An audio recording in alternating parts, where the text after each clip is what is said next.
Hello everyone, welcome back to our YouTube channel Rozgar revision. So friends, आज है हमारे लिए lecture number 1 G Sudha book से। आज हम लोग जियोग्राफी का रिवीजन स्टार्ट करने वाले हैं। तो आज हमारा लेक्चर नंबर 1 जियोग्राफी के रिवीजन का। तो आज हम लोग पढ़ेंगे जियोग्राफी का चैप्टर, जिसमें आज हम लोग शुरू करने वाले हैं भारत का भूगोल यानी कि इंडियन हिस्ट्री का चैप्टर आज शुरू करने वाले हैं, जिसमें आज हम लोग पढ़ने वाले हैं भारत की भौगोलिक अवस्थिति के बारे में, भारत की भूगर्भिक संरचना के बारे में देखेंगे और भारत का भौतिक स्वरूप। इन तीनों टॉपिक्स के बारे में आज के वीडियो में हम लोग रिवीजन करने वाले हैं। तो जिन लोगों ने हमारा बाकी का वीडियो नहीं देखा है तो वो हमारी यूट्यूब चैनल पर जाकर हमारा प्लेलिस्ट देख सकते हैं। और वीडियो स्टार्ट करने से पहले इस वीडियो को जितना ज़्यादा से ज़्यादा हो सके अपने दोस्तों को भी शेयर कर दीजिए, ताकि उनको अपने एग्ज़ाम की तैयारी करने में हेल्प मिल सके। तो चलिए बिना देर किए हुए अपने इस वीडियो को स्टार्ट करते हैं। सो फ्रेंड्स, आज हम लोग देखेंगे भारत के भूगोल के बारे में यानी कि ज्योग्राफी ऑफ इंडिया के बारे में देखेंगे। तो सबसे पहले हम लोग जान लेते हैं कि ज्योग्राफी का अर्थ क्या होता है। तो ज्योग्राफी जो शब्द है वो दो शब्दों से मिलकर बना हुआ है। पहला है जियो और प्लस में ग्राफी या फिर ग्राफोस भी इसे कहा जाता है। तो जियो का अर्थ क्या होता है? तो जियो का अर्थ होता है पृथ्वी, और ग्राफी या फिर ग्राफोस का अर्थ क्या होता है? तो ग्राफोस का अर्थ होता है वर्णन करना, यानी कि इसका जो पूरा अर्थ हो जाएगा ज्योग्राफी का, इसका अर्थ हो जाएगा पृथ्वी का वर्णन करना। तो ज्योग्राफी जो शब्द है इसका सबसे पहले प्रयोग जो है किसने किया था? तो ज्योग्राफी शब्द या फिर भूगोल शब्द का जो सबसे पहले प्रयोग किया था वो किया था इरेटोस्थनीज ने। इरेटोस्थनीज के द्वारा जो है ज्योग्राफी या फिर भूगोल शब्द का पहली बार प्रयोग किया गया था। और ये जो भूगोल शब्द है इसका जो जनक है वो किसे माना जाता है, यानी कि ज्योग्राफी का जनक किसे माना जाता है? तो हिकेटियस को जो है वो भूगोल का जनक माना जाता है। तो भारत के भूगोल में जो है सबसे पहले हम लोग देखेंगे भारत एक परिचय के बारे में, यानी कि इसमें भारत के बारे में परिचय दिया गया है कि भारत को जो है किस किस नाम से जाना जाता है और इसका जो विस्तार है वो कहाँ से कहाँ तक है और इसका आकार कैसा है। इन सभी के बारे में हम लोग इस चैप्टर में पढ़ने वाले हैं। तो भारत को जो है कई नामों से जाना जाता है, जैसे कि हो जाएगा आर्यवर्त हो जाएगा, जम्बू द्वीप हो जाएगा, हिंद हो जाएगा, हिंदुस्तान हो जाएगा, इंडिया हो जाएगा, भारत हो जाएगा। इन सभी नामों से जो है भारत को जाना जाता है। तो इन सभी के बारे में ही हम आज की वीडियो में देखने वाले हैं। तो इसमें सबसे पहले बताया गया है भारत के परिचय के बारे में, जिसमें दिया गया है भारत की भौगोलिक अवस्थिति के बारे में। तो इसमें सबसे पहले बताया गया है कि भारतीय जो सभ्यता है वो भारतीय सभ्यता व संस्कृति जो है इसका विकास सिंधु घाटी सभ्यता से माना जाता है, यानी कि जो भारत की सभ्यता और संस्कृति है इसका विकास सिंधु घाटी सभ्यता से माना जाता है, और जो कि विशाल साम्राज्य, व्यापार, संस्कृति विकास व आर्थिक सफलताओं के लिए जानी जाती है। यानी कि जो सिंधु घाटी सभ्यता थी इसका जो विशाल साम्राज्य था, व्यापार था, संस्कृति विकास था और आर्थिक सफलताओं के लिए जो है इसे जाना जाता है। और इसका नाम जो है आर्यवर्त का माना जाता है, यानी कि जो भारत है इसका नाम जो है वो आर्यवर्त के रूप में भी जाना जाता है। और क्यों जाना जाता है? तो उत्तर भारत में जो है बसने वाले जो आर्य थे इन्हीं के नाम पर जो है भारत को आर्यवर्त कहा गया है। और वायुपुराण में जो है एक अन्य संदर्भ में जो दुष्यंत था और शकुंतला के जो पुत्र थे भरत, इनका उल्लेख मिलता है और जिनके नाम पर जो है इस भूभाग यानी कि भारत का नाम जो है वो भारत पड़ा था। किसके नाम पे? तो दुष्यंत और शकुंतला के जो पुत्र थे भरत, इनके नाम पर जो है भारत का नाम भारत पड़ा था। और वास्तव में जो है भारत शब्द का सर्वप्रथम उल्लेख जो है कहाँ पे मिलता है? तो पुराणों में जो है भारत का सर्वप्रथम उल्लेख जो है मिलता है देखने को। और भारत को जो है जम्बू द्वीप भी कहा जाता है, और जम्बू द्वीप जो है वो कहाँ पे कहा जाता है? तो दक्षिण भाग में जो है जम्बू द्वीप कहा जाता है। और आर्यों का निवास स्थल होने के कारण जो है इसका नामकरण आर्यवर्त के रूप में हुआ है, यानी कि आर्य जो निवास करने आए थे इन्हीं के नाम पर जो है भारत को आर्यवर्त भी कहा गया था। और मध्यकालीन इतिहास लेखकों यानी कि फारसी और अरबी जो लेखक थे इन्होंने जो है इस देश को हिंद या फिर हिंदुस्तान शब्द से संबोधित किया था, यानी कि यूनानी और अरबी और जो फारसी लेखक थे इन्होंने जो है भारत को हिंद या फिर हिंदुस्तान कहा था। आगे इसमें बताया गया है कि वैदिक आर्यों का निवास स्थान जो है सिंधु नदी घाटी में था, और ईरानियों ने जो है इस नदी को ही हिंदू नदी या फिर इस देश को हिंदुस्तान कहा था। यानी कि जो वैदिक आर्य थे इनका निवास कहाँ पे था? तो सिंधु नदी घाटी में था, और ईरानियों ने इस नदी को जो है हिंदू नदी कहा था और इस देश को हिंदुस्तान कहा था। और यूनानियों ने जो है सिंधु नदी को इंडस या फिर इस देश को इंडिया कहा था। यानी कि ईरानी के द्वारा जो है हिंदू नदी और हिंदुस्तान कहा गया था, लेकिन जो यूनानी थे इन्होंने जो है सिंधु नदी को इंडस और इस देश को जो है इंडिया कहा था। और भारत के पर्याप्त रूप से जो है प्रयुक्त इंडिया शब्द की व्युत्पत्ति जो है किस शब्द से मानी जाती है? तो यूनानी शब्द जो है इंडोई से माना जाता है, यानी कि जो इंडिया शब्द है इसकी व्युत्पत्ति जो है यूनानी शब्द इंडोई से माना जाता है। आगे हम लोग देखेंगे भारत के आकार और भौगोलिक स्थिति के बारे में कि भारत का आकार जो है वो कैसा है और इसका भौगोलिक स्थिति जो है वो कितना, इसका क्षेत्रफल है, कहाँ से कहाँ तक इसका विस्तार है, दक्षिण बिंदु का विस्तार, दक्षिण उत्तर दक्षिण का विस्तार कितना है और पूरा पश्चिम का विस्तार कितना है, इसके बारे में हम लोग देखेंगे। तो इसमें सबसे पहले दिया गया है कि भारत का जो कुल क्षेत्रफल है वो कितना माना जाता है। तो भारत का कुल क्षेत्रफल जो है वो 32,87,263 वर्ग किलोमीटर जो है भारत का क्षेत्रफल माना जाता है, और जो कि विश्व में जो है कुल भौगोलिक क्षेत्रफल का कितना परसेंट माना जाता है, तो 2.4% माना जाता है कुल भौगोलिक क्षेत्रफल का। और क्षेत्रफल की दृष्टि से जो है भारत विश्व में कितना स्थान पे आता है, तो 7वें स्थान पर आता है।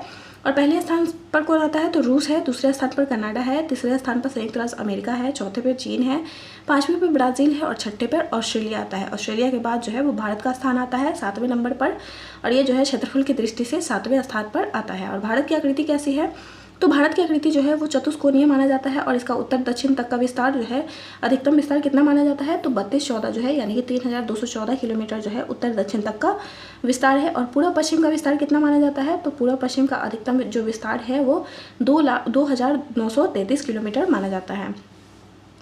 आगे इसमें बताया गया है कि भारत जो है पूरी तरह से उत्तर पूर्वी गोलार्ध में स्थित है, यानी कि जो भारत की स्थिति है वो कहाँ पे है, तो उत्तर पूर्वी गोलार्ध में जो है भारत स्थित है। और ये जो है 8 डिग्री 4 मिनट उत्तरी अक्षांश से लेकर 37 डिग्री 6 मिनट उत्तरी अक्षांश के बीच में है, और 68 डिग्री 7 मिनट पूर्वी देशांतर से लेकर के 97 डिग्री 25 मिनट पूर्वी देशांतर तक इसका विस्तार है। और भारत की जो उत्तरी बिंदु है वो क्या है, तो इंदिरा कॉल जो है भारत की सबसे उत्तरी बिंदु मानी जाती है, जो कि 37 डिग्री 6 मिनट उत्तरी अक्षांश पर स्थित है, और जो कि लद्दाख में स्थित है, यानी कि जो इंदिरा कॉल है वो लद्दाख में स्थित है। और भारत की मुख्य भूमि की जो दक्षिणतम बिंदु है वो क्या है, तो कन्याकुमारी या फिर केप कमोडिन के नाम से भी इसे जाना जाता है, और ये जो है 8 डिग्री 4 मिनट उत्तरी अक्षांश पर स्थित है, यानी कि उत्तरी बिंदु है इंदिरा कॉल और दक्षिणी बिंदु कौन है, तो कन्याकुमारी या फिर केप कमोडिन अंतरिक्ष भी इसे कहा जाता है। और जो कि कहाँ पे स्थित है, तो जो कन्याकुमारी है वो तमिलनाडु राज्य में स्थित है। आगे इसमें बताया गया है कि भारत का सबसे दक्षिणी बिंदु जो है वो किसे माना जाता है, तो भारत का सबसे दक्षिणी बिंदु माना जाता है इंदिरा पॉइंट को, और जो कि अंडमान एवं निकोबार द्वीप समूह के ग्रेट निकोबार द्वीप का दक्षिणी बिंदु यानी कि 6 डिग्री 45 मिनट उत्तरी अक्षांश है, यानी कि भारत का सबसे दक्षिणी बिंदु जो है वो इंदिरा पॉइंट को माना जाता है, और जो कि अंडमान निकोबार द्वीप समूह के ग्रेट निकोबार द्वीप का दक्षिणी बिंदु है। आगे इसमें बताया गया है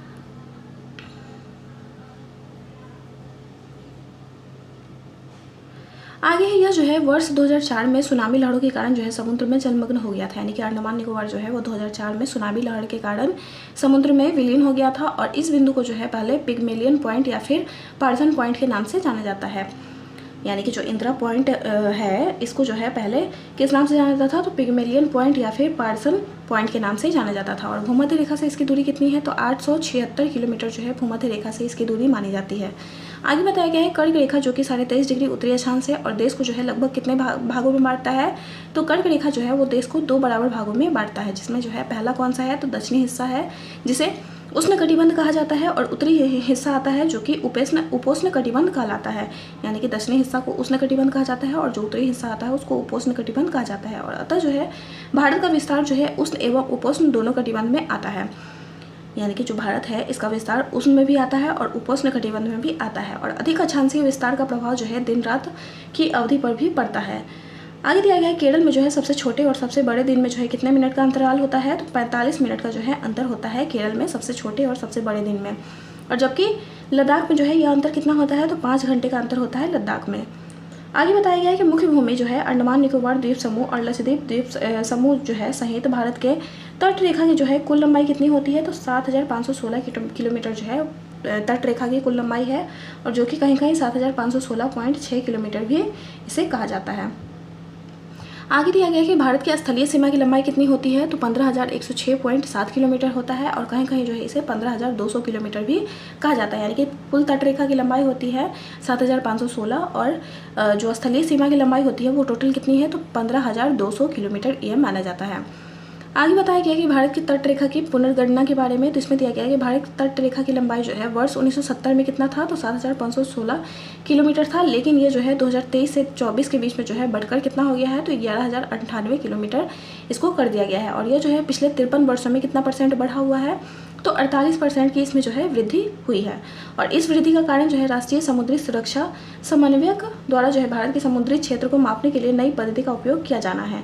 और यह जो पद्धति है वो जटिल तटीय संरचनाओं जैसे कि खाड़ी, ज्वार, नदमुख और निवेशिकाओं को भी मापती है, और जबकि पुराने तरीकों में जो है लंबाई को सीधी रेखा में मापा जाता था, यानी कि पहले जो है सिर्फ लंबाई को मापा जाता था, लेकिन अब जो है इसे खाड़ी, ज्वार, नदमुख और निवेशिका को भी मापा जाता है इसमें। और पश्चिम बंगाल में जो है सर्वाधिक प्रतिशत वृद्धि जो है कितनी हुई है, तो 357% की वृद्धि दर्ज की गई है, और जबकि केरल में जो है सबसे कम वृद्धि दर हुई है कितना, तो 5% की इसमें वृद्धि हुई है। आगे बताया गया है कि पुदुचेरी की तटरेखा की जो है वो कितना कम हो गया है। तो पुदुचेरी की जो तटरेखा है वो 4.9 किलोमीटर जो है इसमें कम हो गया है। और गुजरात जो है सबसे लंबी तटरेखा वाले राज्य के रूप में जो है अपना स्थान बरकरार रखे हुए हैं, यानी कि अभी भी जो है गुजरात सबसे लंबी तटरेखा वाला राज्य है। और इसके बाद जो है तमिलनाडु का स्थान दूसरा है और तीसरे स्थान पर कौन आता है, तो आंध्र प्रदेश जो है वो तीसरे स्थान पर आता है।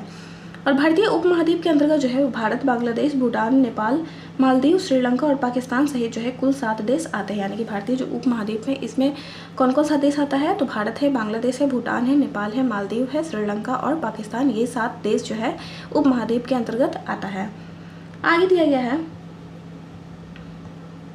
आगे इसमें दिया गया है इंडिया का मैप के बारे में, यानी कि ये जो है भारत का मानचित्र दिया गया है। इसमें जो है भारत के 28 राज्यों के बारे में दिया गया है। आगे हम लोग देखेंगे, आगे इसमें दिया गया है कि प्रशासनिक क्रियाकलापों के लिए जो है 28 राज्यों और 8 केंद्र शासित प्रदेशों में से बांटा गया है। यानी कि इसमें जो है कितने राज्य हैं और कितने केंद्र शासित है, तो 28 राज्य है और 8 केंद्र शासित प्रदेशों में इसे बांटा गया है। और नई दिल्ली जो है वो भारत की राजधानी है, यानी कि भारत की राजधानी किसे बनाया गया है, तो नई दिल्ली को बनाया गया है। और स्वतंत्रता प्राप्ति के पश्चात जो है भारत के राज्यों का गठन मुख्यतः भाषाओं के आधार पर हुआ था। यानी कि भारत का जो राज्यों का गठन है वो स्वतंत्रता के बाद जो है भाषा के आधार पर किया गया था। और क्षेत्रफल की दृष्टि से जो है सबसे बड़ा राज्य कौन सा है, तो राजस्थान है। और सबसे छोटा राज्य कौन है, तो गोवा है। यानी कि भारत में जो क्षेत्रफल की दृष्टि से सबसे बड़ा राज्य है वो है राजस्थान और सबसे छोटा राज्य जो है वो है गोवा। और क्षेत्रफल की दृष्टि से जो है सबसे बड़ा केंद्र शासित प्रदेश कौन सा है, तो लद्दाख है। और सबसे छोटा केंद्र शासित प्रदेश कौन सा है, तो लक्षद्वीप है। यानी कि राज्य में आता है तो राज्य में बोलेंगे राजस्थान जो है सबसे बड़ा है और गोवा जो है क्षेत्रफल की दृष्टि से सबसे छोटा राज्य है। लेकिन केंद्र शासित प्रदेश में जो है सबसे बड़ा केंद्र शासित प्रदेश कौन है, तो लद्दाख है। और सबसे छोटा कौन है, तो लक्षद्वीप है। आगे बताया गया है देश की चतुर्दिक अंतिम सीमा बिंदु के बारे में बताया गया है। तो इसमें जो है उत्तर, दक्षिण, पूर्व, पश्चिम के जो अंतिम बिंदु है इसके बारे में बताया गया है। तो दक्षिणतम बिंदु जो है किसे कहा जाता है, तो दक्षिणतम बिंदु जो है वो भारत का इंदिरा पॉइंट है, जिसे ग्रेट निकोबार द्वीप भी कहा जाता है। और उत्तरतम बिंदु कौन सा है, तो इंदिरा कॉल जो है उत्तरतम बिंदु है जो कि लद्दाख में स्थित है। पश्चिमोत्तर बिंदु कौन सा है, तो गौड़मोता या फिर गुहार मोती भी इसे कहा जाता है जो कि गुजरात में स्थित है। और पूर्वोत्तर बिंदु जो है वो कौन सा है, तो पूर्वोत्तर बिंदु जो है वो किबूती है जो कि अरुणाचल प्रदेश में है। यानी कि इसमें दिया गया है कि उत्तर में कौन सा है, तो उत्तर में इंदिरा पॉइंट है जो कि ग्रेट निकोबार द्वीप में है। और दक्षिण में कौन सा है, तो इंदिरा कॉल है जो कि लद्दाख में स्थित है। और पूर्व में कौन है, तो पूर्व में जो है पश्चिम में जो है वो गुहार मोती है। और पूर्व में कौन सा है, तो किबूती है। आगे इसमें दिया गया है मुख्य भूमि का दक्षिणतम बिंदु क्या है, तो मुख्य भूमि का जो दक्षिणतम बिंदु है वो है कन्याकुमारी जो कि 8 डिग्री 4 मिनट उत्तरी अक्षांश है और जो कि तमिलनाडु में स्थित है। आगे इसमें बताया गया है कि भारत का अक्षांशीय एवं देशांतरीय विस्तार लगभग जो है समान कितना होता है, तो 30 डिग्री होता है। और परंतु जो है भूमि पर दोनों में वास्तविक दूरी समान नहीं है, क्योंकि दो देशांतरों के बीच जो है कि दूरी ध्रुवों की ओर जो है कम हो जाती है। और जबकि दो अक्षांशों के बीच की दूरी जो है लगभग सर्वत्र एक समान रहती है। यानी कि इसमें जो है दो देशांतर के बीच की जो दूरी होती है वो ध्रुव की ओर जो जाते ही कम हो जाती है, लेकिन जो दो अक्षांश के बीच की दूरी होती है वो लगभग एक समान ही रहती है। और इसलिए जो है भारत का पूर्व से पश्चिम का जो विस्तार है वो उत्तर से दक्षिण के विस्तार की अपेक्षा में जो है कम प्रतीत होता है। और भारत की जो मुख्य भूमि का जो है उत्तर से दक्षिण विस्तार जो है पूर्व से पश्चिम के विस्तार से जो है कितना किलोमीटर अधिक है, तो 281 किलोमीटर जो है अधिक है। और इस प्रकार कहा जा सकता है कि भारत की जो मुख्य भूमि की आकृति है वो कैसी है, तो चतुष्कोण है। आगे हम लोग देखेंगे अक्षांशीय विस्तार के बारे में, यानी कि लैटिट्यूडिनल एक्सटेंशन के बारे में हम लोग देखेंगे। तो इसमें दिया गया है कर्क रेखा जो कि 23.5 डिग्री उत्तरी अक्षांश होता है और देश के कुल 8 राज्यों से होकर गुजरता है। कौन कौन 8 राज्य है, तो इसमें है गुजरात है, राजस्थान है, मध्य प्रदेश है, छत्तीसगढ़ है, झारखंड है, पश्चिम बंगाल है, त्रिपुरा है और मिजोरम से होकर जो है कर्क रेखा गुजरती है। आगे इसमें दिया गया है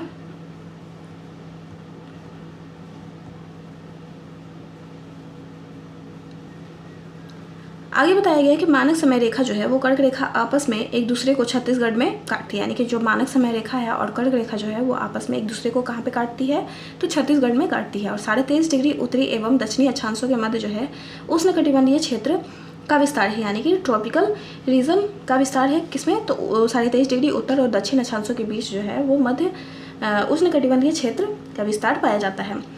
आगे हम लोग देखेंगे देशांतरीय विस्तार के बारे में, यानी कि लॉन्गिट्यूडनल एक्सटेंशन के बारे में देखेंगे। तो इसमें दिया गया है 82.5 डिग्री पूर्वी देशांतर जो है प्रयागराज यानी कि इलाहाबाद के निकट मिर्ज़ापुर से होकर जो है गुजरती है, यानी कि 82.5 डिग्री जो पूर्वी देशांतर है वो कहाँ से होकर गुजरती है, तो प्रयागराज यानी कि इलाहाबाद के निकट जो मिर्ज़ापुर है यहाँ से होकर गुजरती है देशांतरीय विस्तार। और इस देशांतर रेखा यानी कि यामोत्तर को जो है भारत की मानक देशांतर रेखा भी कहा जाता है। और यह जो है भारत के 5 राज्यों से होकर गुजरती है। कौन कौन है 5 राज्य, तो उत्तर प्रदेश है, मध्य प्रदेश है, छत्तीसगढ़ है, उड़ीसा है और आंध्र प्रदेश से होकर गुजरती है।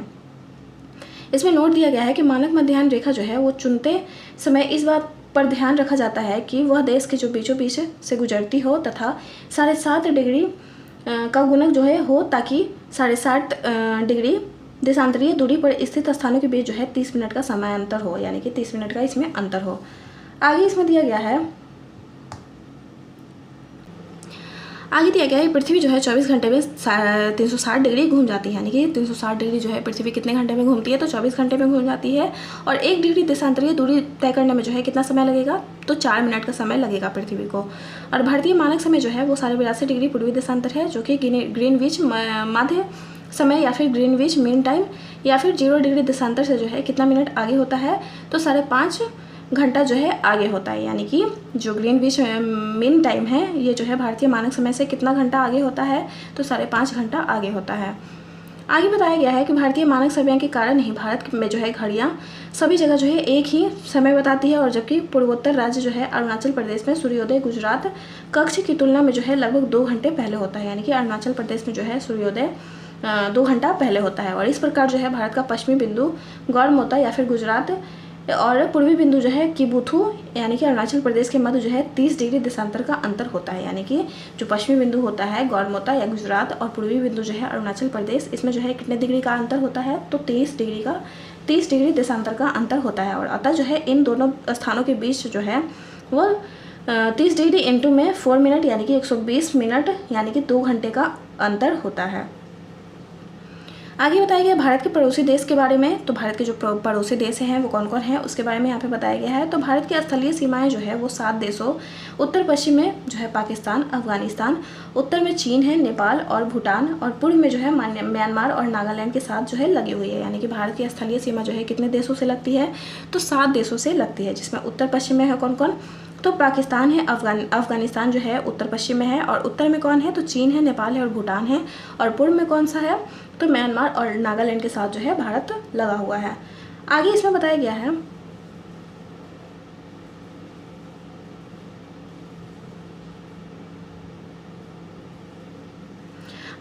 भारत के अंतर्राष्ट्रीय सीमा की लंबाई एवं संबद्ध राज्य एवं केंद्र शासित प्रदेश के बारे में इसमें दिया गया है। तो इसकी जो है लंबाई, देश की जो है लंबाई बताया गया है, सीमा रेखा बताया गया है, और सीमा से संबंध जो भारतीय राज्य और केंद्र शासित प्रदेश हैं उनके बारे में बताया गया है।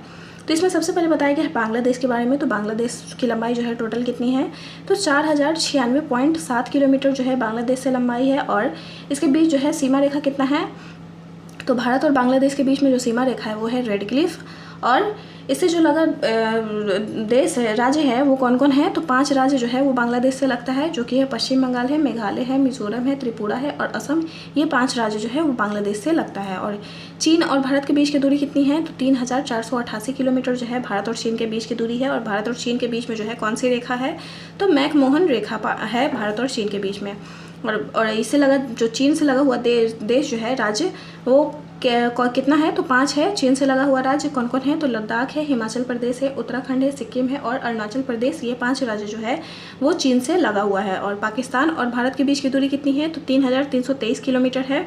और इसके बीच जो है यानी कि भारत और पाकिस्तान के बीच जो सीमा रेखा है वो क्या है, तो रेड क्लिफ रेखा जो है वो भारत और पाकिस्तान के बीच में है। और इससे लगा जो राज्य है वो कितना है, तो 5 है। पाकिस्तान से लगा हुआ राज्य कौन कौन है, तो गुजरात है, राजस्थान है, पंजाब है, जम्मू कश्मीर और लद्दाख। ये 5 राज्य जो है पाकिस्तान से लगा हुआ है। और नेपाल से लगा हुआ कौन कौन है, तो नेपाल और भारत के बीच की लंबाई जो है कितनी है, तो 1751 किलोमीटर जो है भारत और नेपाल के बीच की लंबाई है। और इससे जो लगा राज्य है वो कितना है, तो 5 राज्य जो है वो नेपाल से लगा हुआ है, जिसमें है उत्तराखंड, उत्तर प्रदेश, बिहार, पश्चिम बंगाल और सिक्किम।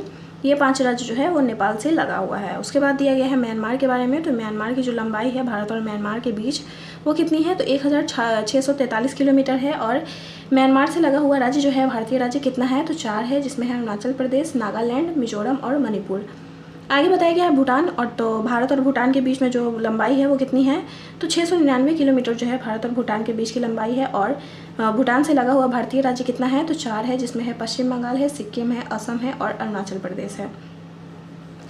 आगे बताया गया है अफगानिस्तान के बारे में, तो अफगानिस्तान और भारत के बीच की लंबाई कितनी है, तो 106 किलोमीटर जो है भारत और अफगानिस्तान के बीच की लंबाई है। और इसके जो सीमा रेखा है भारत और अफगानिस्तान के बीच में कौन सी रेखा है, तो डूरंड रेखा जो है भारत और अफगानिस्तान के बीच में है।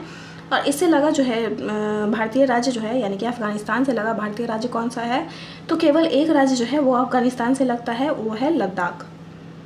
और ये जो है टोटल जो है लंबाई कितनी है तट रेखा की, तो इसमें दिया गया है 15,106.7 किलोमीटर दिया गया है। स्थलीय जो सीमा है इसकी टोटल लंबाई है 106.7 किलोमीटर है। आगे इसमें बताया गया है, आगे दिया गया है दक्षिण में 2 पड़ोसी द्वीपीय राष्ट्र है, श्रीलंका और मालदीव स्थित है। यानी कि दक्षिण में जो है कितने पड़ोसी द्वीपीय राष्ट्र है, तो श्रीलंका और मालदीव 2 राष्ट्र हैं। और क्षेत्रफल व जनसंख्या की दृष्टि से जो है भारत दक्षिण एशिया का सबसे बड़ा देश है। यानी कि क्षेत्रफल और जनसंख्या की दृष्टि से भारत दक्षिण एशिया का सबसे बड़ा देश माना जाता है। और भारत के जो है 16 राज्य और 2 केंद्र शासित प्रदेशों की स्थलीय सीमा जो है वो पड़ोसी देशों से मिलती है। यानी कि भारत की जो है कितने राज्य और केंद्र शासित प्रदेश है जिसकी सीमा जो है पड़ोसी देश से लगती है, तो 16 राज्य है और 2 केंद्र शासित प्रदेश है। आगे दिया गया है इसमें, आगे है भारत और श्रीलंका यानी कि पाक जल संधि द्वारा जो है आपस में जुड़े हुए हैं। यानी कि भारत और श्रीलंका जो है किस जल संधि के द्वारा जुड़े हुए हैं, तो पाक जल संधि के द्वारा जुड़े हुए हैं। और भारत के तमिलनाडु और श्रीलंका के मध्य जो है कौन सा ब्रिज स्थित है, तो आदमकल ब्रिज जो है वो भारत के तमिलनाडु और श्रीलंका के बीच में स्थित है। और पंबन द्वीप यानी कि रामेश्वरम इसी ब्रिज का हिस्सा है। यानी कि आदम ब्रिज जो है इसी का हिस्सा है पंबन द्वीप। और आदम ब्रिज की शुरुआत जो है वो धनुषकोडी नामक स्थान से होती है। यानी कि जो आदम ब्रिज है इसकी शुरुआत कहाँ से मानी जाती है, तो धनुषकोडी से माना जाता है। आगे दिया गया है,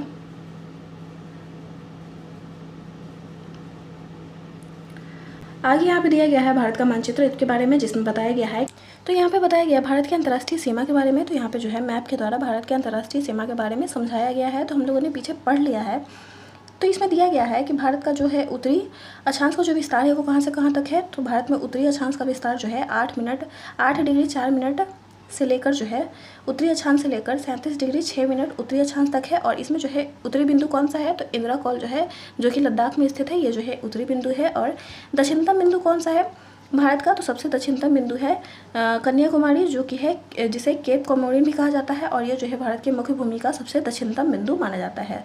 और पूर्वी देशांतर का विस्तार जो है वो कहाँ से कहाँ तक है, तो पूर्वी देशांतर का विस्तार जो है 68 डिग्री 7 मिनट से लेकर के 97 डिग्री 25 मिनट तक जो है पूर्वी देशांतर का विस्तार माना जाता है। जिसमें जो है पश्चिमी बिंदु जो है भारत का सबसे कौन है, तो गुहार मोती जो है वो पश्चिमी बिंदु है। और जो पूर्वी बिंदु है सबसे पूर्वी बिंदु क्या है, तो पूर्वी बिंदु जो है वो है किबूथी, जो कि अरुणाचल प्रदेश में स्थित है। और यहाँ पे दिया गया है कि उत्तर से दक्षिण तक का विस्तार जो है वो कितना है, तो उत्तर से दक्षिण तक का विस्तार दिया गया है यहाँ पे 14 यानी कि 3214 किलोमीटर जो है उत्तर से दक्षिण तक का विस्तार है। और पूर्व से पश्चिम तक का विस्तार कितना दिया गया है, तो 2933 किलोमीटर जो है वो उत्तर पूर्व से पश्चिम तक का विस्तार यहाँ पे दिया गया है। और इसमें बताया गया है कि इसमें जो है सभी पड़ोसी जो देश हैं उनका जो है भारत से दूरी कितना है, उसके बारे में यहाँ पे बताया गया है। तो भारत और चीन के बीच का दूरी कितना है, तो 3488 किलोमीटर है भारत और चीन के बीच का दूरी। और भारत और पाकिस्तान के बीच की दूरी कितनी है, तो 3323 किलोमीटर है। और भारत और अफगानिस्तान के बीच की दूरी कितनी है, तो 106 किलोमीटर है। और आगे बताया गया है इसमें कि भारत और नेपाल के बीच की दूरी कितनी है, तो 1751 किलोमीटर है। और भारत और भूटान के बीच की दूरी कितनी है, तो 699 किलोमीटर है। और भारत और बांग्लादेश के बीच की दूरी कितनी है, तो 4096.7 किलोमीटर है। और भारत और म्यांमार के बीच की दूरी कितनी है, तो 1643 किलोमीटर है। आगे यहाँ पे बताया गया है, आगे दिया गया है इसमें जो है तटीय रेखा की कुल लंबाई कितनी है, तो तटीय रेखा की जो टोटल लंबाई है वो है 7516.6 किलोमीटर दिया गया है। और इतना जो है इसमें जो है भारत के अंतर्राष्ट्रीय सीमा के बारे में इसमें बताया गया था। अब हम लोग आगे बढ़ते हैं, तो आगे इसमें दिया गया है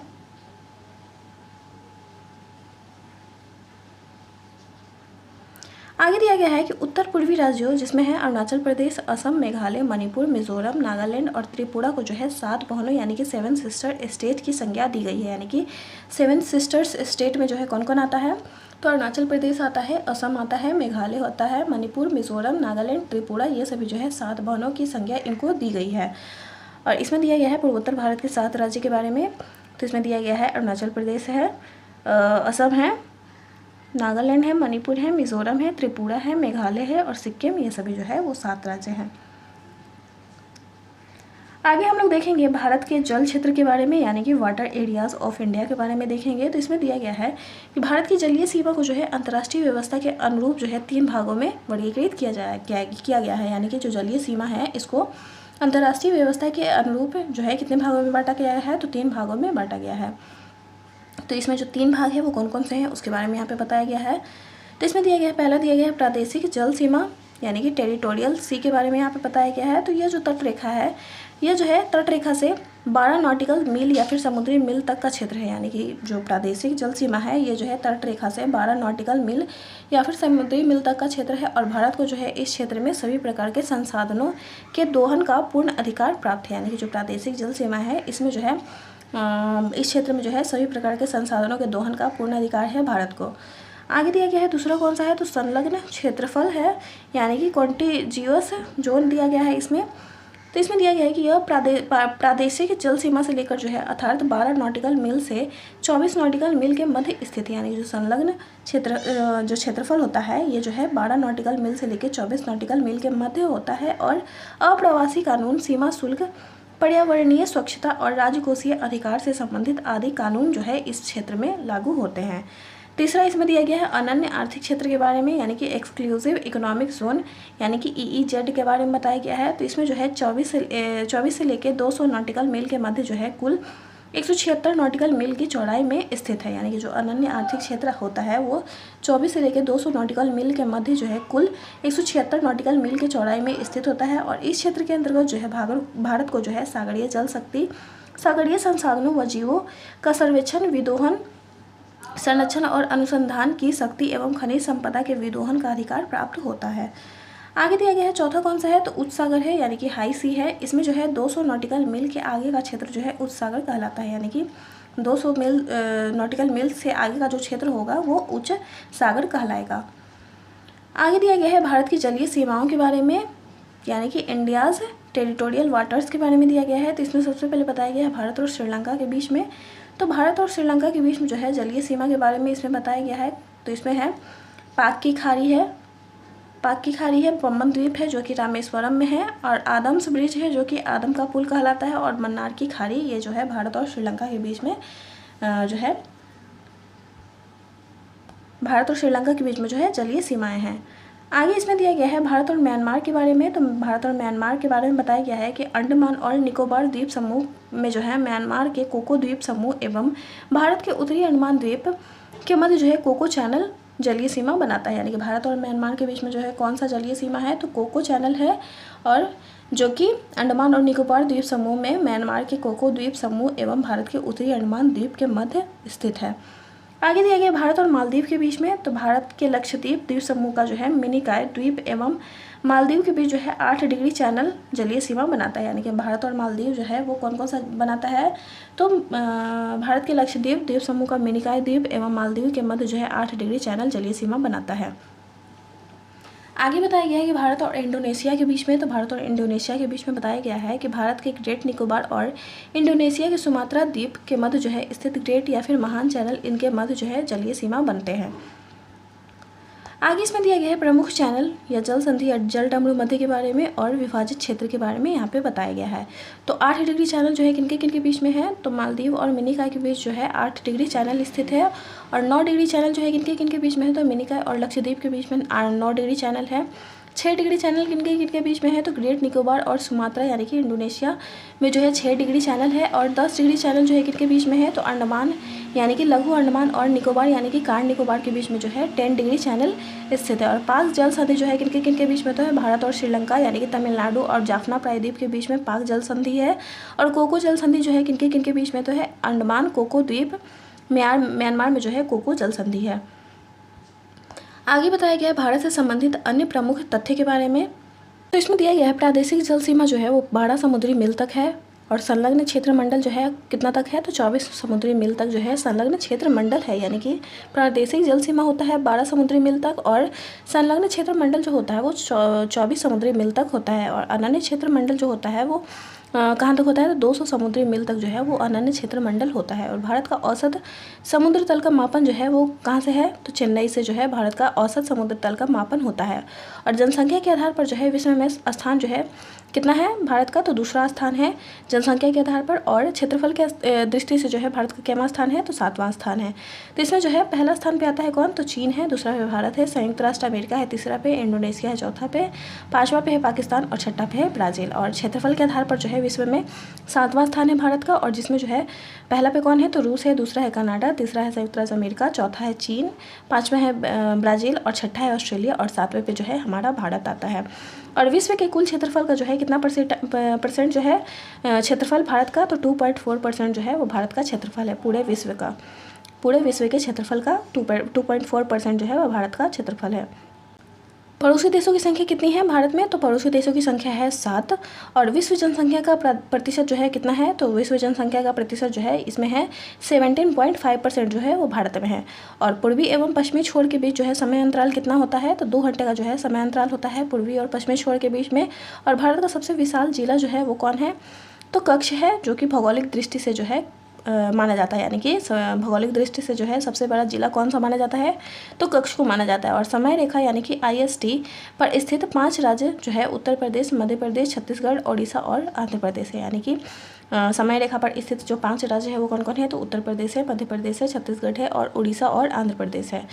आगे हम लोग देखेंगे भारत की भूगर्भिक संरचना के बारे में, यानी कि जियोलॉजिकल स्ट्रक्चर ऑफ इंडिया के बारे में हम लोग देखेंगे। तो इसमें दिया गया है कि किसी भी देश की भूगर्भिक संरचना यानी कि जियोलॉजिकल जो स्ट्रक्चर होता है, इसके अध्ययन के द्वारा जो है उस देश के विभिन्न भागों में मिलने वाली चट्टानों की प्रकृति और उसके स्वरूप की जानकारी प्राप्त करते हैं। यानी कि जो जियोलॉजिकल स्ट्रक्चर होता है इसमें हम लोग क्या अध्ययन करते हैं, तो उसमें यानी कि उस भाग में मिलने वाली चट्टान जो होती है उसकी प्रकृति और उसके स्वरूप की जानकारी उसमें प्राप्त की जाती है। और भारतीय भूगर्भिक संरचना का जो विकास है वो पैंजिया के अंगारा लैंड यानी कि लॉरेशिया तथा गोंडवाना लैंड के विभाजन से प्रारंभ होता है। यानी कि भारतीय भूगर्भिक संरचना का जो विकास है वो पैंजिया के अंगारा लैंड यानी कि लॉरेंसिया तथा गोंडवाना लैंड के विभाजन से प्रारंभ होता है। यहाँ प्री कैम्ब्रियन आर्कियन संरचना से लेकर जो है धारवाड़, कुडप्पा, टर्सी युगीन विभिन्न भू स्थलाकृतियों का विकास हुआ है। और विंध्यन तथा यहाँ की प्री कैम्ब्रियन युगीन स्थलाकृतियों में जो है यहाँ जहाँ अरावली पर्वत, छोटा नागपुर पठारी क्षेत्र, विंध्यन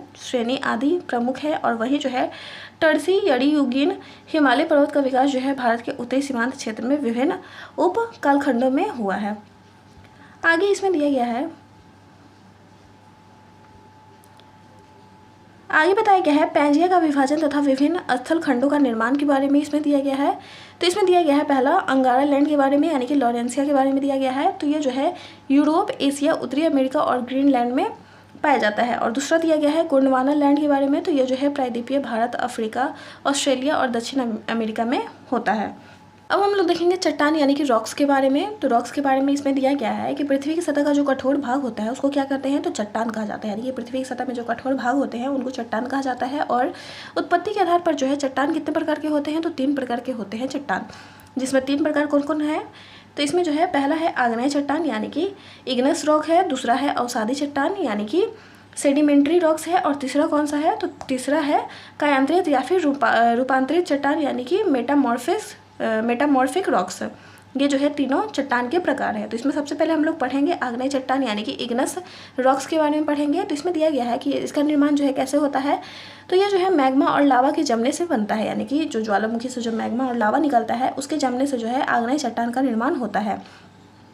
और इसके अंतर्गत जो है ग्रेनाइट होता है, बेसाल्ट होता है और डायोडाइट होता है, ग्रेबो इत्यादि जो है आग्नेय चट्टान का ही उदाहरण है। और आग्नेय चट्टान जो है वो जीवाश्म रहित होता है, यानी कि इसमें जो है जीवाश्म नहीं होता है, ये जो है जीवाश्म रहित होता है। और आर्थिक रूप से जो है यह बहुत ही संपन्न चट्टान होता है। यानी कि जो आग्नेय चट्टान होता है वो आर्थिक रूप से बहुत ही संपन्न होता है। यानी कि इसमें लोहा, निकल, तांबा, सीसा, जस्ता, क्रोमाइट, मैग्नीशियम, सोना, प्लेटिनम, चुंबकीय, लोहा इत्यादि ये सभी पाए जाते हैं। यानी कि आग्नेय चट्टान में जो है बहुत सारे खनिज पदार्थ पाए जाते हैं, जैसे कि है निकिल है, लोहा है, तांबा है, सीसा है, जस्ता है, क्रोमाइट है, मैग्नीशियम है, सोना है, प्लेटिनम है और चुंबकीय लोहा इसमें पाए जाते हैं। और बेसाल्ट में जो है लोहे की मात्रा सर्वाधिक होती है। यानी कि जो बेसाल्ट चट्टान होता है इसमें लोहे की मात्रा सबसे अधिक पाया जाता है और इस चट्टान से जो है काली मिट्टी का निर्माण किया जाता है। यानी कि जो आग्नेय चट्टान होता है, इग्नस रॉक्स, इससे जो है काली मिट्टी का निर्माण किया जाता है। दूसरा हम लोग देखेंगे अवसादी चट्टान यानी कि सेडिमेंट्री रॉक्स के बारे में देखेंगे। तो इसका निर्माण कैसे होता है, तो प्रकृति के कारकों के द्वारा जो है निर्मित छोटे छोटे चट्टानें किसी स्थान पर जमा हो जाती है और बाद में जो है दबाव या फिर रासायनिक प्रक्रिया या अन्य कारणों से जो है इस द्वारा जो है ठोस परत में निर्मित हो जाती है और इन्हीं को जो है अवसादी चट्टान कहते हैं। यानी कि अवसादी चट्टान का निर्माण कैसे होता है, तो प्रकृति के द्वारा जो है ऐसे ही छोटे छोटे चट्टानों जो है जम जाते हैं और जिस पे बाद में जो है इस पे दबाव या फिर रासायनिक प्रतिक्रिया होने से जो है ये जो है ठोस परत में निर्मित हो जाते हैं और इन्हें ही अवसादी चट्टान कहा जाता है। और अवसादी चट्टान का उदाहरण में कौन है, तो बलुआ पत्थर है, चूना पत्थर है, स्लेट है, नमक की चट्टान, ये सभी जो है अवसादी चट्टान का उदाहरण है। तो अवसादी चट्टान जो होता है वो कैसा होता है, तो परतदार होता है। अवसादी चट्टान जो होता है वो परतदार होता है, यानी कि इसमें जो है परतें पाई जाती है और इनमें जो है जीव जंतु या फिर वनस्पति के जीवाश्म पाए जाते हैं। यानी जो अवसादी चट्टान होता है इसमें जो है जीव जंतु और वनस्पति का जीवाश्म पाया जाता है और इन चट्टानों में जो है लौह अयस्क, फॉस्फेट, कोयला और सीमेंट बनाने की चट्टान पाई जाती है। यानी कि लौह अयस्क, फॉस्फेट और कोयला और सीमेंट बनाने की चट्टानें जो है कौन सी होती है, तो अवसादी चट्टानें होती है। और खनिज तेल जो है अवसादी चट्टानों में पाया जाता है। यानी कि जो खनिज तेल होता है वो अवसादी चट्टान में ही पाया जाता है। और दामोदर महानदी और गोदावरी नदी बेसिन की अवसादी चट्टानों में जो है कोयला पाया जाता है। यानी कि जो दामोदर महानदी और गोदावरी नदी बेसिन की जो अवसादी चट्टानें होती है इसमें कोयला पाया जाता है। आगे हम लोग देखेंगे तीसरा यानी कि कायांतरित या रूपांतरित चट्टान यानी कि मेटामॉर्फिक रॉक्स के बारे में देखेंगे। तो मेटामॉर्फिक रॉक्स का निर्माण जो है कैसे होता है, तो ताप और दाब और रासायनिक क्रियाओं के कारण जो है अवसादी व आग्नेय से कायांतरित चट्टान का निर्माण होता है। यानी कि अवसादी और आग्नेय के रूपांतरण से ही जो है कायांतरित या फिर रूपांतरित चट्टान का निर्माण होता है। और जैसे कि इसमें है स्लैट है, संगमरमर है, सिस्ट इत्यादि जो है कायांतरित या फिर रूपांतरित चट्टान का उदाहरण है। और इसमें दिया गया है कि स्लेट जो है निम्न श्रेणी की रूपांतरित चट्टान होती है। यानी कि जो स्लेट होता है वो निम्न श्रेणी का रूपांतरित चट्टान होता है। आगे इसमें दिया गया है, आगे बताया गया भारतीय चट्टानों का वर्गीकरण के बारे में कि भारतीय चट्टान जो है वो कितने वर्गों में बांटा गया है उनके बारे में बताया गया है यहाँ पे। तो इसमें दिया गया है कि भारतीय चट्टानों को जो है 4 वर्गों में बांटा गया है, जिसमें पहला है आध महाकल्प है अथवा ऑर्कियन चट्टानें हैं और दूसरा है पुरान महाकल्प की चट्टानें, तीसरा है द्रविडियन महाकल्प की चट्टानें और चौथा है आर्य महाकल्प की चट्टानें। तो इसमें दिया गया है आध महाकल्प में जो है कितने भाग में बांटा गया है, तो ऑर्कियन क्रम है और दूसरा है धारवाड़ क्रम। और पुरान महाकल्प की चट्टानों में जो है कितने वर्गों में बांटा गया है, तो इसे जो है 2 वर्गों में बांटा गया है, जिसमें है कुडप्पा क्रम है और दूसरा है विंध्यन क्रम। तो इसमें दिया गया है कुडप्पा क्रम में है जो है वो कौन कौन आता है, तो निचली कुडप्पा आता है और उत्तरी कुडप्पा इसमें आता है। और विंध्यन क्रम में जो है कौन कौन आता है, तो निम्न विंध्यन समूह है और ऊपरी विंध्यन समूह है। और इसमें जो है दिया हुआ है कि दिल्ली क्रम और हिमाचल क्रम जो है इसमें पुरान महाकल्प की चट्टानों में आता है। आगे दिया गया है द्रविडियन महाकल्प की चट्टानों के बारे में। तो इसे जो है कितने भागों में बांटा गया है, तो 5 भागों में बांटा गया है, जिसमें है कैम्ब्रियन है, ऑर्डोविसियन है, सिल्यूरियन है और डेवोनियन है और कार्बोनिफेरस है। यानी कि ये सभी जो है द्रविडियन महाकल्प की चट्टानों में पाए जाते हैं। आगे दिया गया है आर्य महाकल्प की चट्टानों में। तो आर्य महाकल्प की चट्टानों को जो है कितने भागों में बांटा गया है, तो इसे जो है 6 भागों में बांटा गया है, जिसमें है पहला है गोंडवाना समूह 5, दूसरा है ऊपरी कार्बोनिफेरस, तीसरा दिया गया है ट्रियासिक समूह, चौथा दिया गया है जुरासिक समूह और 5वां है क्रीटेशियस समूह और इसमें छठा दिया गया है डक्कन ट्रैप के बारे में। आगे दिया गया है गोंडवाना समूह 5 में कौन कौन आता है, तो निचली गोंडवाना आता है, मध्य गोंडवाना आता है और ऊपरी गोंडवाना इसमें आता है। आगे इसमें दिया गया है तृतीय जीवकल्प या फिर टर्सियरी क्रम दिया गया है। तो तृतीय जीवकल्प में कौन कौन आता है, तो इओसिन क्रम है, ओलिगोसिन या फिर मायोसिन क्रम है और निचला प्लायोसिन और शिवालिक क्रम इसमें आता है। और आगे दिया गया है चतुर्थ जीवकल्प में कौन कौन आता है, यानी कि क्वार्टनरी क्रम है। तो इसमें आता है प्लीस्टोसीन क्रम है और आधुनिक अथवा होलोसीन क्रम इसमें चतुर्थ जीवकल्प में आता है। आगे दिया गया है, आगे बताया गया है ऑर्कियन क्रम की चट्टानों के बारे में। इसमें दिया गया है कि ऑर्कियन क्रम की चट्टानें जो होती है इसका निर्माण सर्वप्रथम गर्म गलित पदार्थों के शीतलीकरण यानी कि लावा मैग्मा के रूपांतरण से इसके द्वारा जो है ऑर्कियन संरचना का विकास हुआ, और जो कि ग्रेनाइट और नीस चट्टान से निर्मित प्राचीनतम संरचना है। और ये जो है प्राचीनतम चट्टानें हैं, अर्थात ये मूलभूत चट्टानें हैं, यानी कि जो ऑर्कियन क्रम की चट्टानें होती है ये प्राचीनतम चट्टानें होती है और ये जो है मूलभूत चट्टानें होती है। और इसकी विशेषता क्या है, तो ऑर्कियन क्रम की चट्टान की विशेषता है कि ये जो है एजोइक यानी कि अन्य जीवाश्म होता है, और क्रिस्टलीय यानी कि ज्वालामुखी उत्पत्ति के कारण इसका उत्पन्न होता है, और पत्तेदार होता है यानी कि पतली चादरों से युक्त होता है, और अत्यंत विकृत और दोषपूर्ण होता है, और प्रायः प्लूटोनिक घुसपैठ यानी कि ज्वालामुखी चट्टानों जो अंदर गहराई में पाई जाती है के रूप में जो है निर्मित होता है। ये सभी जो है ऑर्कियन क्रम के चट्टानों की विशेषता है। आगे बताया गया है प्रमुख चट्टानों के बारे में। तो ऑर्कियन जो है चट्टानें, इसमें प्रमुख चट्टान कौन कौन है तो उसके बारे में बताया गया है। तो इसमें है पहला है नीस, दूसरा है सिस्ट। तो ये जो है प्रायद्वीपीय भारत के दो तिहाई हिस्से को कवर करता है। जो नीस है, ऑर्कियन जो चट्टान है इसका जो नीस है ये जो है भारत के 2 तिहाई हिस्से को कवर करता है, और इनकी जो खनिज संरचना होती है ये ग्रेनाइट से लेकर जो है गैब्रो तक भिन्न होती है, और इनमें जो है पत्तेदार या फिर धारीदार संरचना होती है, यानी कि जो नीस होता है ये जो है पत्तेदार या फिर धारीदार संरचना होता है। और सिस्ट क्या होता है, तो ये जो है अधिकांशतः क्रिस्टलीय होता है, यानी कि सिस्ट जो होता है वो क्रिस्टलीय चट्टान होता है। आगे दिया गया है कि जगह के बारे में। तो ऑर्कियन जो चट्टान होती है वो कहाँ पे पाया जाता है, तो इसके बारे में बताया गया है। तो ये जो है हिमालय प्रायद्वीप के मध्य और दक्षिणी भाग में, और उत्तरी उड़ीसा, मेघालय, मध्य प्रदेश, छत्तीसगढ़, झारखंड का छोटा नागपुर पठार, बुंदेलखंड, ये सभी जगह पे जो है ऑर्कियन चट्टानें पाई जाती है। आगे बताया गया है महत्व के बारे में। ऑर्कियन जो चट्टानें होती है उसका महत्व क्या होता है, तो इसमें जो है इन चट्टानों में अभ्रक, तालक, हॉर्नब्लेड, क्लोराइड आदि खनिज संसाधन शामिल होते हैं। यानी कि जो ऑर्कियन चट्टान होता है इसमें अभ्रक पाया जाता है, तालक पाया जाता है, हॉर्नब्लेड पाया जाता है, क्लोराइड होता है, इत्यादि खनिज जो संसाधन है इसमें शामिल होता है। आगे हम लोग देखेंगे दूसरा इसमें दिया गया है धारवाड़ क्रम की चट्टानों के बारे में। तो धारवाड़ क्रम की चट्टानों में दिया गया है कि ऑर्कियन क्रम की चट्टानों के अपरदन और निक्षेपण के फलस्वरूप जो है धारवाड़ क्रम की चट्टानों का निर्माण होता है। यानी कि जो ऑर्कियन जो क्रम का चट्टान होता है इसके अपरदन और निक्षेपण के द्वारा जो है धारवाड़ क्रम का चट्टान का निर्माण होता है, और ये जो है प्राचीनतम परतदार चट्टानें होती है। यानी कि जो धारवाड़ चट्टान क्रम की जो चट्टानें होती है वो कैसी होती है, तो परतदार होती है, और जो कि अत्यंत ही रूपांतरित एवं विरूपित हो चुकी है। आगे बताया गया है गठन की अवधि के बारे में। यानी कि धारवाड़ क्रम की जो चट्टानें हैं इनका जो गठन है कब किया गया था, तो इन चट्टानों का निर्माण जो है या फिर निक्षेपण 3 प्रमुख चक्रों में हुआ है, जिनकी अवधि जो है वो 3100 मिलियन वर्ष पूर्व से लेके 1000 मिलियन वर्ष पूर्व तक माना जाता है। और इसकी विशेषता क्या है, यानी कि धारवाड़ क्रम की चट्टानें जो होती है इनकी विशेषता क्या होती है, तो वे दुनिया की सबसे प्राचीन रूपांतरित तलछट्टी चट्टान प्रणाली है। यानी कि जो धारवाड़ क्रम की चट्टानें होती है ये जो है दुनिया के सबसे प्राचीन रूपांतरित तलछट्टी चट्टानों की प्रणाली होती है, और जो कि ऑर्कियन, नीस और निस्ट के तलछट के काया पलट के कारण बनी होती है। और इसमें जो है प्रमुख चट्टानें कौन कौन होती है, तो हॉर्नब्लेड होता है, सिस्ट होता है, क्वार्टजाइट होता है, फिलाइट्स होता है, स्लेट्स होता है, क्रिस्टलीय चूना पत्थर होता है, और डोलोमाइट्स। ये सभी जो है धारवाड़ क्रम के चट्टानें में जो है प्रमुख चट्टानें हैं। और ये जो है जगह, तो ये जो है कहाँ पे पाया जाता है, तो कर्नाटक का धारवाड़, बेल्लारी और मैसूर क्षेत्र में पाया जाता है। झारखंड, मध्य प्रदेश, छत्तीसगढ़, उड़ीसा आदि है, और हिमालय क्षेत्र में धारवाड़ क्रम की चट्टानें पाई जाती है। और धारवाड़ क्रम के चट्टानों की जो है महत्व क्या है, तो इसमें दिया गया है कि आर्थिक दृष्टि से जो है ये सबसे महत्वपूर्ण माने जाते हैं। यानी कि जो धारवाड़ क्रम की चट्टानें हैं वो आर्थिक रूप से सबसे महत्वपूर्ण चट्टान मानी जाती है, क्योंकि इनमें उस श्रेणी के जो है लौ अयस्क होता है, मैग्नीज होता है, तांबा होता है, सीसा होता है, सोना आदि जैसे मूल्यवान खनिज पाए जाते हैं। यानी कि जो ऑर्कियन चट्टानें होती है इसमें क्या क्या पाया जाता है, तो लौ अयस्क पाया जाता है, मैग्नीज पाया जाता है, तांबा पाया जाता है, सीसा और सोना इत्यादि जो है इसमें पाया जाता है। आगे बताया गया है पुरान रॉक सिस्टम के बारे में।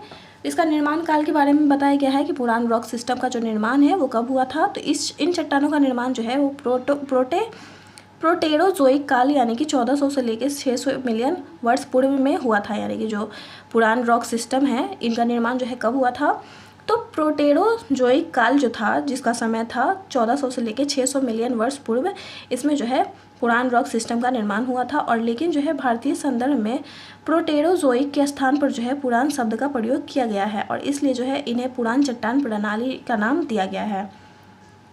आगे बताया गया है इसमें। आगे बताया गया है विशेषता के बारे में, यानी कि पुरान रॉक सिस्टम जो था चट्टान, इसकी विशेषता क्या है, तो ये जो है अवसादी कायांतरित संरचनाएं होती है और जीवाश्म रहित होती है, यानी कि इसमें जो है जीवाश्म होता है। और प्रमुख चट्टानें इसमें कौन कौन होती है, तो मिट्टी होता है, स्लेट होता है, बलुआ पत्थर होता है, चूना पत्थर और टिकाऊ पत्थर, ये सभी जो है इसकी विशेषता है। और स्थान जो है यानी कि पुरान जो रॉक सिस्टम है वो कहाँ कहाँ पाया जाता है, तो इसमें दिया गया है कुडप्पा प्रणाली आंध्र प्रदेश के कुंडप्पा और कुर्नूल जिलों में पाई जाती है, और छत्तीसगढ़ के दक्षिणी भाग में और अरावली पर्वतमाला के मुख्य धुरी के साथ भी पाए जाते हैं। और विंध्यन चट्टान प्रणाली बिहार में सासाराम और रोहतास से लेकर राजस्थान के चित्तौड़गढ़ तक फैले हुए क्षेत्र में पाई जाती है पुरान रॉक सिस्टम। और इसका जो महत्व है वो क्या है, तो कुडप्पा शैली प्रणाली में जो है लोहा, मैग्नीज, तांबा, कोबाल्ट, निकिल आदि के प्रचुर भंडार होते हैं। और विंध्यन शैल प्रणाली में जो है चूना पत्थर, सजावटी पत्थर और शुद्ध कांच वाली के भंडार होते हैं। और पुरान चट्टान प्रणाली को जो है 2 भागों में बांटा गया है, यानी कि पुरान जो चट्टान प्रणाली होती है उसको 2 भागों में बांटा गया है, जिसमें है कुडप्पा प्रणाली और विंध्यन प्रणाली जो है इसमें होता है। तो इसमें दिया गया है कुडप्पा क्रम की चट्टानों के बारे में, तो इसमें दिया गया है कि धारवाड़ क्रम की चट्टानों के अपरदन एवं निक्षेपण के फलस्वरूप जो है वो कुडप्पा क्रम की चट्टानों का निर्माण होता है। यानी कि कुडप्पा जो क्रम का चट्टान है इसका निर्माण कैसे होता है, तो धारवाड़ क्रम की जो चट्टान होती है इनके अपरदन और निक्षेपण से जो है कुडप्पा क्रम की चट्टानों का निर्माण होता है। और इन चट्टानों को जो है कुडप्पा क्रम की चट्टानें इसलिए कहा जाता है क्योंकि ये जो है आंध्र प्रदेश के कुडप्पा जिले में देखी गई है, इसलिए जो है इसे कुडप्पा क्रम की चट्टान कहा जाता है। और आंध्र प्रदेश के कुडप्पा जिले में सोने का प्रमाण मिलता है, यानी कि आंध्र प्रदेश का जो कुडप्पा जिला है यहाँ पे सोने का प्रमाण मिलता है। और पूर्वी घाट जो है वो पर्वत का निर्माण इसी क्रम की चट्टानों से हुआ है, और इन्हें जो है सिंक्लिनल बेसिन में जमा किया गया था, यानी कि जो कुडप्पा क्रम की जो चट्टानें हैं इन्हें जो है सिंक्लिनल बेसिन में जमा किया गया था। और इन चट्टानों में भी जो है जीवाश्मों का अभाव होता है, यानी कि इसमें जीवाश्म नहीं होता है। और इन श्रेणी की कुछ चट्टानें हैं जैसे कि है मिट्टी है, स्लेट है, बलुआ पत्थर है और चूना पत्थर जो है इसमें जो है चट्टानें हैं। और इन चट्टानों में जो है लोहा, मैग्नीज, तांबा, कोबाल्ट, निकिल आदि अयस्क पाए जाते हैं, यानी कि जो कुडप्पा क्रम की चट्टानें होती है इसमें लोहा पाया जाता है, मैग्नीज पाया जाता है, तांबा पाया जाता है, कोबाल्ट पाया जाता है, निकिल पाया जाता है, ये सभी अयस्क जो है इसमें पाया जाता है। आगे इसमें दिया गया है दूसरा विंध्यन क्रम की चट्टानों के बारे में, तो इनका नामकरण जो है बिंदु कहाँ से हुआ है, तो विंध्यन क्रम की जो चट्टानें हैं इसका नामकरण जो है पर्वत से हुआ है। और ये जो है प्राचीन अवसादी चट्टानें हैं जो कि ऑर्कियन आधार पर आरोपित होते हैं, और तथा इनकी मोटाई लगभग कितनी होती है, तो 4000 मीटर होती है। यानी कि विंध्यन क्रम की जो चट्टान होती है इसकी मोटाई लगभग होती है 4000 मीटर। और ये जो है अधिकांशतः जीवाश्म रहित होते हैं तथा इसमें कोई भी पहचान योग्य जीवाश्म नहीं होता है, यानी कि जो विंध्यन क्रम की चट्टान होती है इसमें जो है जीवाश्म नहीं होता है। और वे जो है छत्तीसगढ़, कर्नाटक, आंध्र प्रदेश आदि में पाए जाते हैं, यानी कि जो विंध्यन क्रम की चट्टानें होती है ये छत्तीसगढ़, कर्नाटक और आंध्र प्रदेश में पाए जाते हैं। और विंध्य क्षेत्र में जो है हीरा युक्त क्षेत्र है, यानी कि जो विंध्य क्षेत्र है ये हीरा युक्त क्षेत्र माना जाता है, और जहाँ से जो है पन्ना और गुलकुंडा के हीरे निकाले गए हैं। और इसका निर्माण अवधि, यानी कि विंध्यन क्रम की चट्टानों का जो निर्माण अवधि है वो कब से कब तक था, तो 600 से लेकर 300 मिलियन वर्ष तक जो है विंध्य क्रम की चट्टानों का निर्माण अवधि माना जाता है। और इसकी विशेषता क्या है, तो इसमें जो है द्रविड़ काल में कोयले के निर्माण की शुरुआत हुई थी, और ख़ास तौर पर जो है उच्च गुणवत्ता वाले कार्बोनिफेरस कोयले की जो है निर्माण की गई थी। हालांकि जो है भारत में इन कोयले के प्रचुर भंडार नहीं पाए जाते हैं, और इनमें जो है जीवाश्म प्रचुर मात्रा में पाए जाते हैं, और कोयले की शुरुआत जो है इसी काल में देखी जा सकती है। आगे दिया गया प्रमुख चट्टान, तो विंध्य क्रम की जो प्रमुख चट्टानें हैं वो कौन कौन है, तो सेल से है, बलुआ पत्थर है, मिट्टी है, क्वार्टजाइट है, स्लेट और लवण, ये सभी जो है विंध्यन क्रम की चट्टानें हैं। आगे बताया गया स्थान, तो विंध्य जो है क्रम की चट्टानें वो कहाँ कहाँ पाई जाती है, तो ये जो है प्रायद्वीपीय क्षेत्र के बाहर पाए जाते हैं, और प्रायद्वीपीय क्षेत्र में जो है बहुत कम पाए जाते हैं, यानी कि जो विंध्य जो क्रम की चट्टानें होती है वो प्रायद्वीपीय क्षेत्र से बाहर पाए जाते हैं, और प्रायद्वीपीय क्षेत्र में जो है बहुत ही कम मात्रा में पाए जाते हैं। और इसका महत्व क्या है विंध्य क्रम के चट्टानों का, तो इसमें जो है खनिज संसाधन जैसे कि सेल, बलुआ पत्थर, मिट्टी, क्वार्टजाइट, लवण, टॉक, डोलोमाइट, संगमरमर, कोयला आदि जो है इसमें शामिल होता है। किसमें होता है, तो विंध्य क्रम की जो चट्टानें होती है इसमें सेल होता है, बलुआ पत्थर होता है, मिट्टी होता है, क्वार्टजाइट होता है, लवण होता है, टॉक होता है, डोलोमाइट होता है, संगमरमर और कोयला शामिल होता है। आगे इसमें दिया गया है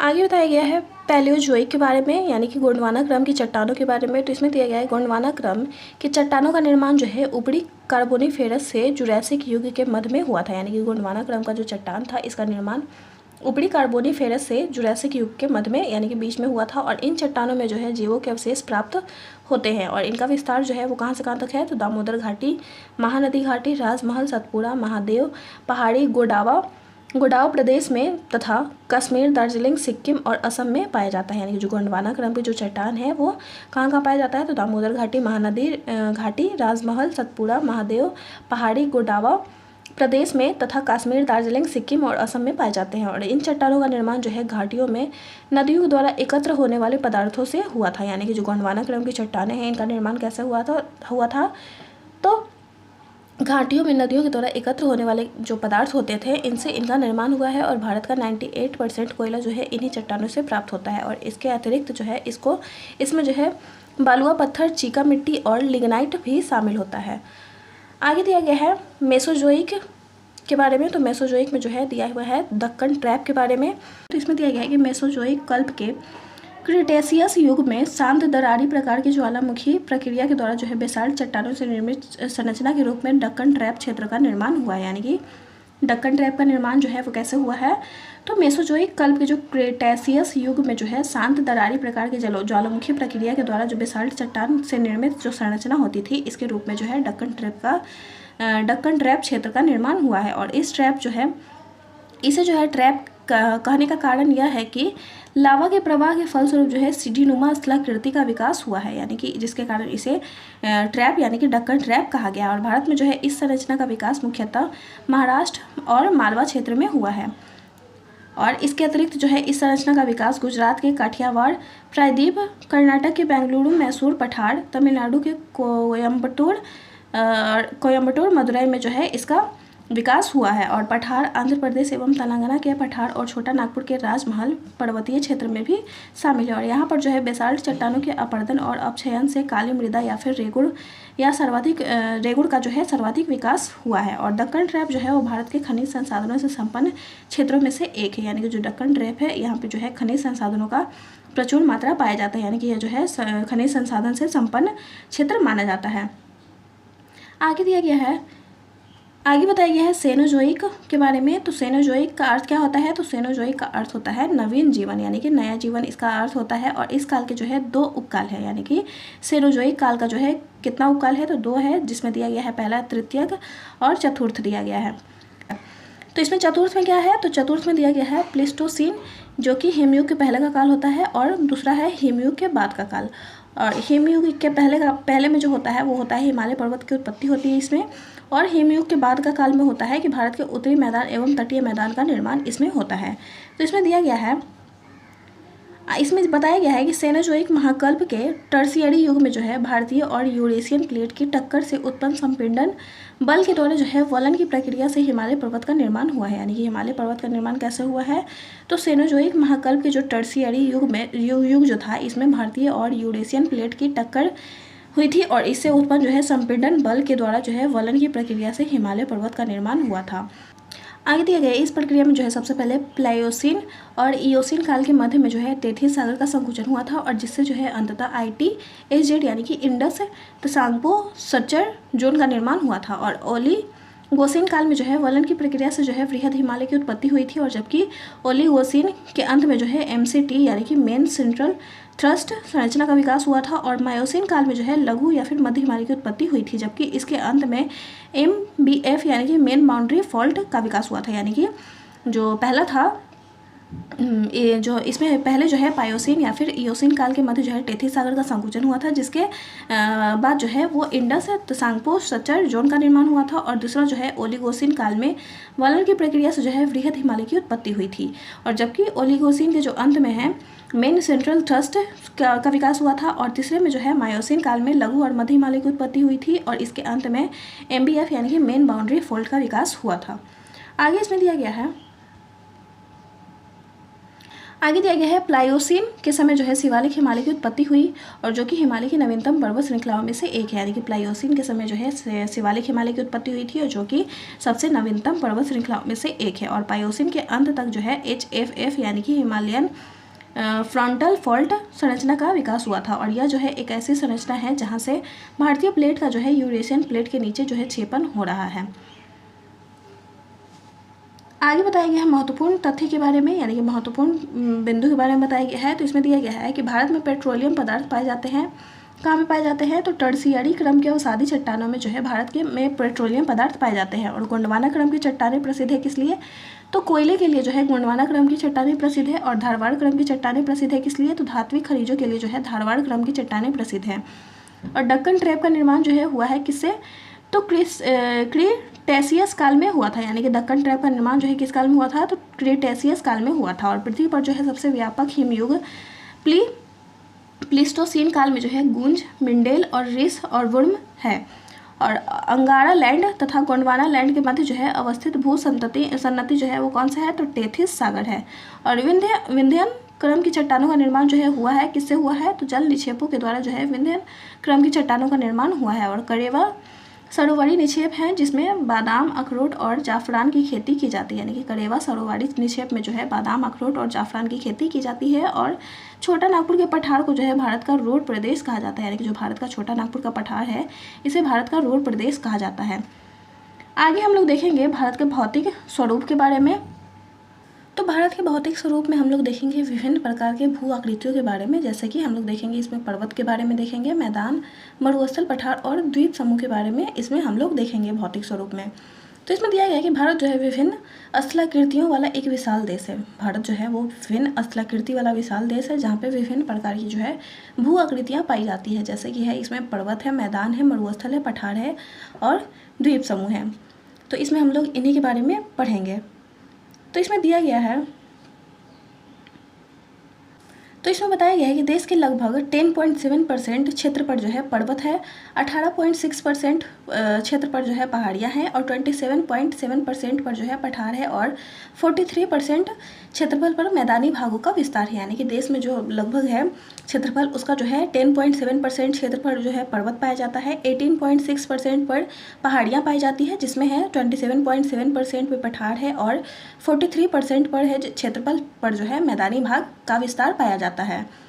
आगे दिया गया है इसमें,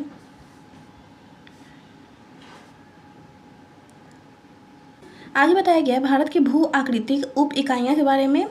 तो इसमें जो है कौन कौन आता है उसके बारे में यहाँ पे बताया गया है। तो इसमें पहला आता है हिमालय पर्वत। तो हिमालय पर्वत में जो है वो कौन कौन आता है उप इकाई? तो इसमें जो है पश्चिमी हिमालय आता है, पूर्वी हिमालय आता है और उत्तर पूर्वी हिमालय जो है हिमालय पर्वत के अंतर्गत आता है। दूसरा दिया गया है विशाल मैदान के बारे में। तो विशाल मैदान में आता है उत्तरी मैदान है, पूर्वी मैदान है, असम का मैदान है और थार मरुस्थल जो है विशाल मैदान के अंतर्गत आता है। और तीसरा दिया गया है मध्यवर्ती उच्च भूमि में कौन कौन आता है? तो उत्तर मध्यवर्ती उच्च भूमि है और दक्षिण मध्यवर्ती उच्च भूमि है, ये जो है मध्यवर्ती उच्च भूमि में आता है। और चौथा इसमें दिया गया है प्रायद्वीपीय पठार के बारे में। तो प्रायद्वीपीय पठार में कौन कौन आता है? तो उत्तरी दक्कन है, दक्षिणी दक्कन है, पूर्वी पठार है, पश्चिमी पहाड़ियाँ हैं और पूर्वी पहाड़ियाँ, ये सभी जो है प्रायद्वीपीय पठार के अंतर्गत आता है। और पांचवा दिया गया है तटीय मैदान के अंतर्गत कौन कौन आता है? तो पश्चिमी तटीय मैदान है, पूर्वी तटीय मैदान, ये दोनों जो है वो तटीय मैदान के अंतर्गत आता है। और छठा इसमें दिया गया है द्वीप समूह के बारे में। तो द्वीप समूह जो है कौन कौन है? तो लक्षद्वीप है और अंडमान व निकोबार द्वीप है, ये जो है द्वीप समूह के अंतर्गत आता है। आगे बताया गया है उत्तरी पर्वत श्रृंखला के बारे में, यानी कि नॉर्दर्न माउंटेन रेंज के बारे में बताया गया है इसमें। तो इसमें दिया गया है कि यह जो है पर्वतीय भाग महान हिमालय पर्वत श्रृंखला के एक भाग का निर्माण करता है, यानी कि जो उत्तरी पर्वत श्रृंखला है ये जो है महान हिमालय पर्वत श्रृंखला के एक भाग का निर्माण करती है। और भारत की उत्तरी सीमा पर विस्तृत हिमालय पर्वत जो है वो भूगर्भिक रूप से युवा यानी कि नवीन एवं बनावट के दृष्टिकोण से जो है वलित और विश्व की नवीनतम मोरदार पर्वत श्रृंखला है। यानी कि जो हिमालय है वो जो है भूगर्भिक रूप से जो है युवा यानी कि नया और बनावट के दृष्टिकोण से जो है वलित और विश्व की सबसे नवीनतम मुर्दार पर्वत श्रृंखला माना जाता है। और हिमालय की जो उत्पत्ति है वो भारतीय प्लेट और यूरेशियन प्लेट के टकराव से हुई है। यानी कि हिमालय की उत्पत्ति कैसे हुई है? तो भारत के जो प्लेट है, भारतीय प्लेट और यूरेशियन जो प्लेट है, इनके टकराने से जो है हिमालय की उत्पत्ति हुई है। आगे दिया गया इसके निर्माण के संबंध में जो है कोबार का भूसन्निधि सिद्धांत यानी कि जियो सिंक्लाइन थ्योरी एवं अमेरिकी भूवैज्ञानिक हैरी हेस का जो है प्लेट विवर्तनिकी सिद्धांत यानी कि टेक्टोनिक थ्योरी सर्वाधिक मान्य है, यानी कि जो हिमालय का निर्माण के संबंध में जो है कौन सा थ्योरी मान्य है, तो पहला है भूसन्नति सिद्धांत है और दूसरा जो है वो हैरी हेस का प्लेट विवर्तनिक सिद्धांत या फिर इसे टेक्टोनिक थ्योरी भी कहा जाता है। और कोबार्ड ने जो है भूसन्नतियों को पर्वतों का पालना कहा है, यानी कि पर्वतों का पालना जो है किसने कहा है, तो कोबार्ड ने जो है भूसन्नतियों को पर्वतों का पालना कहा है। और कोबार्ड के भूसन्नति सिद्धांत के अनुसार जो है आज से 7 करोड़ वर्ष पूर्व हिमालय की भूसन्नति थी जो उत्तर के अंगारा लैंड भूभाग को दक्षिणी गोंडवाना लैंड से पृथक करती थी, यानी कि ये जो है भूसन्नति ये जो है उत्तर के अंगारा लैंड भूभाग के को जो है दक्षिणी गोंडवाना लैंड से पृथक करती थी। आगे इसमें बताया गया है, आगे दिया गया है इन दोनों के अवसाद जो है वो टेथिस यानी कि टेथिस भूसन्नति में जमा होते रहे थे और इन अवसादों का क्रमशः जो है अवतलन होता रहा था और इसके परिणाम स्वरूप जो है दोनों संलग्न अग्र भूमियों में दबाव जनित भू संचलन उत्पन्न हुआ, जिससे क्योनलून और हिमालय काराकोरम श्रेणियों का निर्माण हुआ था। और टेथिस सागर को जो है हिमालय का गर्भगृह या फिर जन्म स्थल भी कहा जाता है, यानी कि जो टेथिस सागर है इसको हिमालय का गर्भगृह और इसका जन्म स्थल कहा जाता है। आगे दिया गया है हिमानी या फिर हिमनद यानी कि ग्लेशियर के बारे में बताया गया है। तो पृथ्वी की सतह पर विशाल आकार की गतिशील बर्फ की राशि को जो है हिमानी या फिर हिमनद कहा जाता है, यानी कि हिमानी और हिमनद किसे कहा जाता है, तो पृथ्वी की सतह यानी कि पृथ्वी पर जो विशाल आकार की गतिशील जो बर्फ की राशि होती है इनको हिमानी या फिर हिमनद यानी कि ग्लेशियर कहा जाता है। आगे दिया गया है हिमालय के प्रमुख हिमनद के बारे में। तो हिमनद जो है ये जो है कहाँ पे स्थित है और इनकी लंबाई कितनी है इसके बारे में यहाँ पे बताया गया है। तो पहला इसमें दिया गया है हिमनद में सियाचिन हिमनद यानी कि सियाचिन ग्लेशियर के बारे में बताया गया है। तो ये जो है कहाँ पे स्थित है, तो काराकोरम में जो है सियाचिन ग्लेशियर स्थित है और इसकी लंबाई कितनी है, तो 76 किलोमीटर इसकी लंबाई है। आगे बताया गया है बाल्टोरा ग्लेशियर के बारे में। तो बाल्टोरा जो ग्लेशियर है वो ये भी काराकोरम में स्थित है और इसका जो लंबाई है वो 58 किलोमीटर इसकी लंबाई है। आगे बताया गया है, आगे दिया गया है हिस्पार ग्लेशियर के बारे में। तो हिस्पार ग्लेशियर भी काराकोरम में है और इसकी लंबाई 61 है। और बियाफो ग्लेशियर भी काराकोरम में है और इसकी लंबाई है 59। और बातुरा ग्लेशियर भी काराकोरम में ही है और इसका जो लंबाई है वो है 58।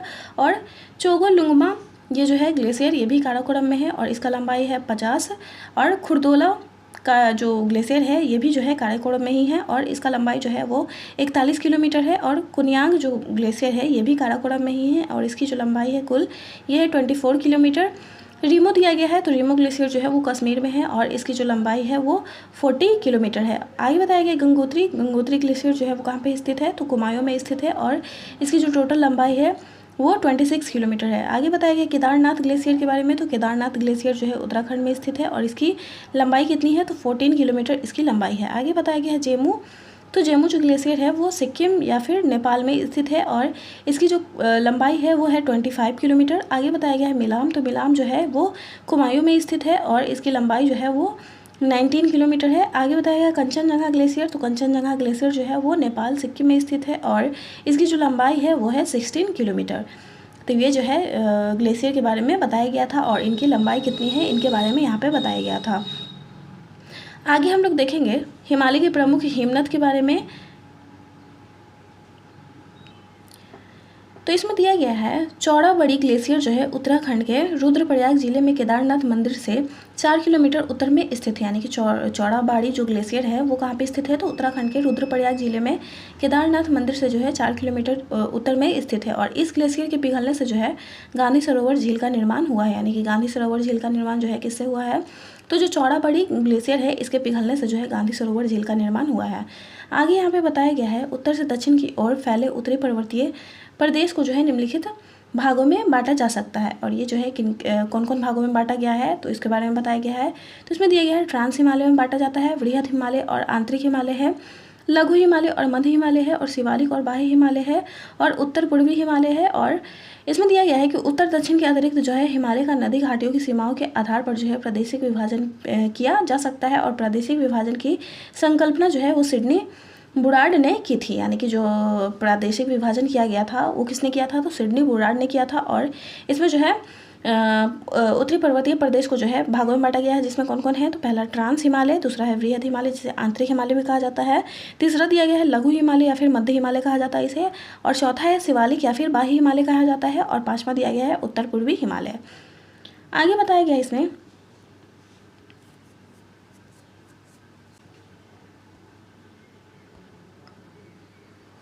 आगे बताया गया है पंजाब हिमालय के बारे में। तो पंजाब हिमालय के बारे में इसमें बताया गया है कि सिंधु सतलज नदी के बीच में स्थित हिमालय के भाग को जो है कश्मीर या पंजाब हिमालय के नाम से जाना जाता है। यानी कि सिंधु और सतलज नदी के बीच में जो हिमालय का भाग आता है उसको जो है कश्मीर या फिर पंजाब हिमालय के नाम से जाना जाता है। और इसकी लंबाई कितनी है?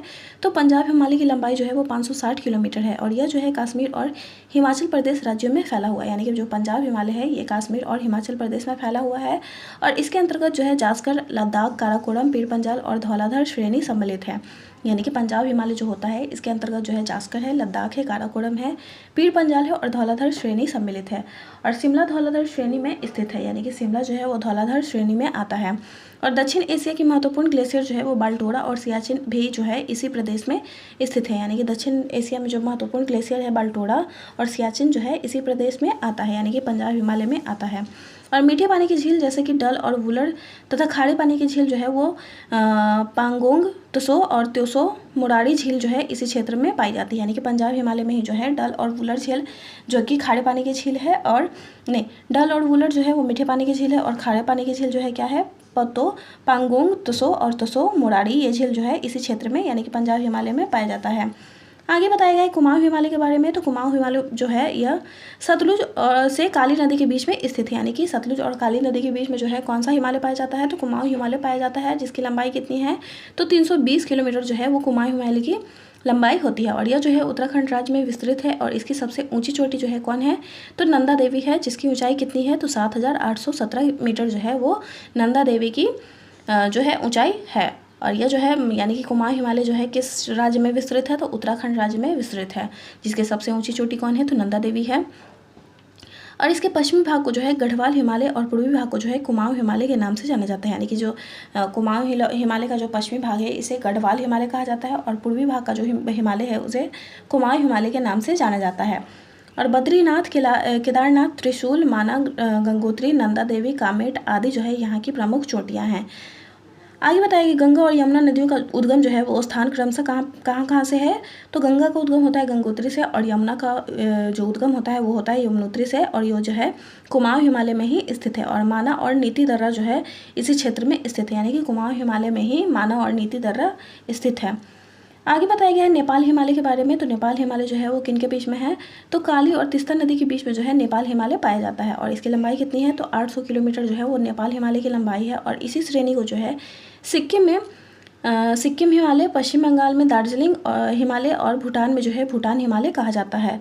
और भारत की सबसे ऊंची चोटियाँ जो है वो जो है अन्नपूर्णा है, धौलाधर है, गोसाईथान, कंचनजंगा जिसकी जो ऊंचाई है कंचनजंगा की ऊंचाई कितनी है? तो 8598 मीटर है। और मकालू है जिसकी ऊंचाई है 8441 मीटर। और एवरेस्ट है जो कि 8848 मीटर ऊंची है। ये जो है इसी हिमालय में आता है, यानी कि नेपाल हिमालय के अंतर्गत आता है। आगे बताया गया असम हिमालय के बारे में। तो असम हिमालय जो है किन के बीच में स्थित है? तो तीस्ता, दिहांग और ब्रह्मपुत्र नदी के बीच में जो है असम हिमालय पाया जाता है और इसकी लंबाई कितनी है? तो 750 किलोमीटर असम हिमालय की लंबाई है। और नेपाल जो है हिमालय की अपेक्षा कम ऊंचा है, यानी कि नेपाल हिमालय जो है की अपेक्षा में जो है असम हिमालय कम ऊंचा है। और यह जो है सिक्किम, असम, अरुणाचल प्रदेश राज्यों व भूटान के देश में जो है विस्तृत है। यानी कि जो असम हिमालय है वो कहाँ विस्तृत है? तो सिक्किम में है, असम में है, अरुणाचल प्रदेश में है और भूटान में विस्तृत है। और हिमालय की सबसे पूर्वी चोटी जो है वो कौन है? तो नामचा बाड़वा है, जो कि लगभग 7756 मीटर ऊंचा है और जो कि अरुणाचल प्रदेश तिब्बत की सीमा पर स्थित है। यानी कि हिमालय की जो सबसे पूर्वी चोटी है नामचा बाड़वा वो लगभग कितना मीटर ऊंचा है? तो 7756 मीटर ऊंचा है और जो कि अरुणाचल प्रदेश से तिब्बत की सीमा पर स्थित है। आगे दिया गया है जलेपला, बुमला, सेला, तेगा, यांग्याप, कारपोला आदि जो है इसी क्षेत्र में स्थित प्रमुख दर्रे हैं। यानी कि असम हिमालय में ही जलेबला पाया जाता है, बुमला पाया जाता है, सेला, तेंगा, यांग्याप, कारपोला आदि जो है वो इसी क्षेत्र में स्थित दर्रे हैं। आगे बताया गया है ट्रांस हिमालय या फिर तिब्बत हिमालय श्रेणी के बारे में। तो इसमें दिया गया है ट्रांस हिमालय जो है वो पामीर की गांठ या फिर ग्रेट हिमालय के बीच में स्थित है। यानी कि जो ट्रांस हिमालय है वो पामीर की गांठ और ग्रेट हिमालय के बीच में पाया जाता है। और ट्रांस हिमालय जो श्रेणी है वो महान हिमालय या फिर वृहद हिमालय के उत्तर में स्थित है। यानी कि ट्रांस हिमालय कहाँ पे स्थित है? तो महान हिमालय और जो वृहद हिमालय है इसके उत्तर में पाया जाता है। और इस श्रेणी का निर्माण जो है वो अवसादी शैलों से हुआ है, जहाँ टर्शियरी यानी कि तृतीयक युग से लेकर जो है कैम्ब्रियन युग तक की शैलें जो है पाई जाती है। यानी कि जो ट्रांस हिमालय है वो अवसादी शैलों से बना हुआ होता है, जहाँ पे टर्शियरी यानी कि जो तृतीयक युग से लेकर जो है कैम्ब्रियन युग तक की जो शैली है इसमें पाई जाती है। और यह जो श्रेणी है वो सतलज, सिंधु, ब्रह्मपुत्र, सांगपो जैसी पूर्ववर्ती नदियों को जन्म देती है। और यह जो है उत्तर में ट्रांस हिमालय यानी कि महान हिमालय से इंडो सांगपो सचर जोन या फिर हीज लाइन के द्वारा जो है अलग होता है। यानी कि जो ट्रांस हिमालय है वो उत्तर में ट्रांस हिमालय से इंडो सांगपो सचर जोन या फिर हीज लाइन के द्वारा अलग होता है। आगे बताया गया इसके अंतर्गत जो है काराकोरम, लद्दाख, जास्कर, कैलाश पर्वत श्रेणियां शामिल होती है। यानी कि ट्रांस हिमालय में कौन कौन आता है, तो काराकोरम है, लद्दाख है, जास्कर है और कैलाश पर्वत श्रेणी इसमें शामिल होता है। और काराकोरम पर्वत श्रृंखला को जो है एशिया की रीढ़ यानी कि बैकबोन ऑफ हाई एशिया कहा जाता है। यानी कि काराकोरम पर्वत जो है इसे एशिया की रीढ़ कहा जाता है। और इस पर्वत श्रेणी में जो है भारत की सबसे ऊंची चोटी जो कि है K2 या फिर गार्डविन आइंस्टीन है, जिसकी ऊंचाई कितनी है, तो 8611 मीटर इसकी ऊंचाई है। और गार्डविन आइंस्टीन को जो है पर्वत को गौरी नंदा पर्वत के नाम से भी जाना जाता है। यानी कि जो K2 है या फिर गार्डविन आइंस्टीन को जो है गौरी नंदा पर्वत के नाम से जाना जाता है। और इसकी ऊंचाई कितनी है, तो 8611 मीटर K2 की ऊंचाई है। आगे बताया गया है, आगे दिया गया है काराकोरम श्रेणी जो है वो पाक अधिकृत कश्मीर में स्थित है। यानी कि जो काराकोरम श्रेणी है ये कहाँ पे स्थित है, तो पाक अधिकृत जो कश्मीर है यहाँ पे स्थित है। और सियाचिन दिया गया है जिसकी जो है 76 किलोमीटर है। और बियाफो कितना किलोमीटर है, तो 59 किलोमीटर है। और बालतोरा कितना किलोमीटर है, तो 58 किलोमीटर है। और हिस्पार जो है 61 किलोमीटर। ये जो है चारों काराकोरम श्रेणी के सबसे बड़े ग्लेशियर है। यानी कि सियाचिन, बियाफो, बालतोरा, हिस्पार ये चारों जो है वो काराकोरम श्रेणी के सबसे बड़े ग्लेशियर हैं। आगे इसमें नोट दिया गया है कि विश्व की सर्वाधिक तीव्र ढाल वाली चोटी जो है वो कौन सा है, तो राकापोसी है, जो कि लद्दाख में श्रेणी में आता है। यानी कि जो राकापोसी चोटी है वो ये जो है विश्व की सर्वाधिक तीव्र ढाल वाली चोटी है और जो कि लद्दाख श्रेणी में आता है।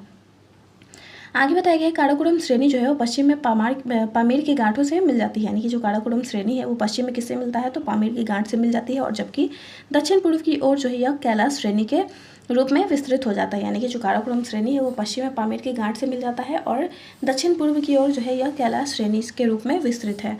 और इस श्रेणी के दक्षिण में जो है लद्दाख श्रेणी, सिंधु नदी इसकी सहायक जो है श्योक नदी के मध्य जो है विभाजक का कार्य करती है। यानी कि जो काराकोरम श्रेणी है ये जो है दक्षिण में लद्दाख श्रेणी और सिंधु नदी और इसकी सहायक श्योक नदी के मध्य जो है विभाजन का कार्य करती है।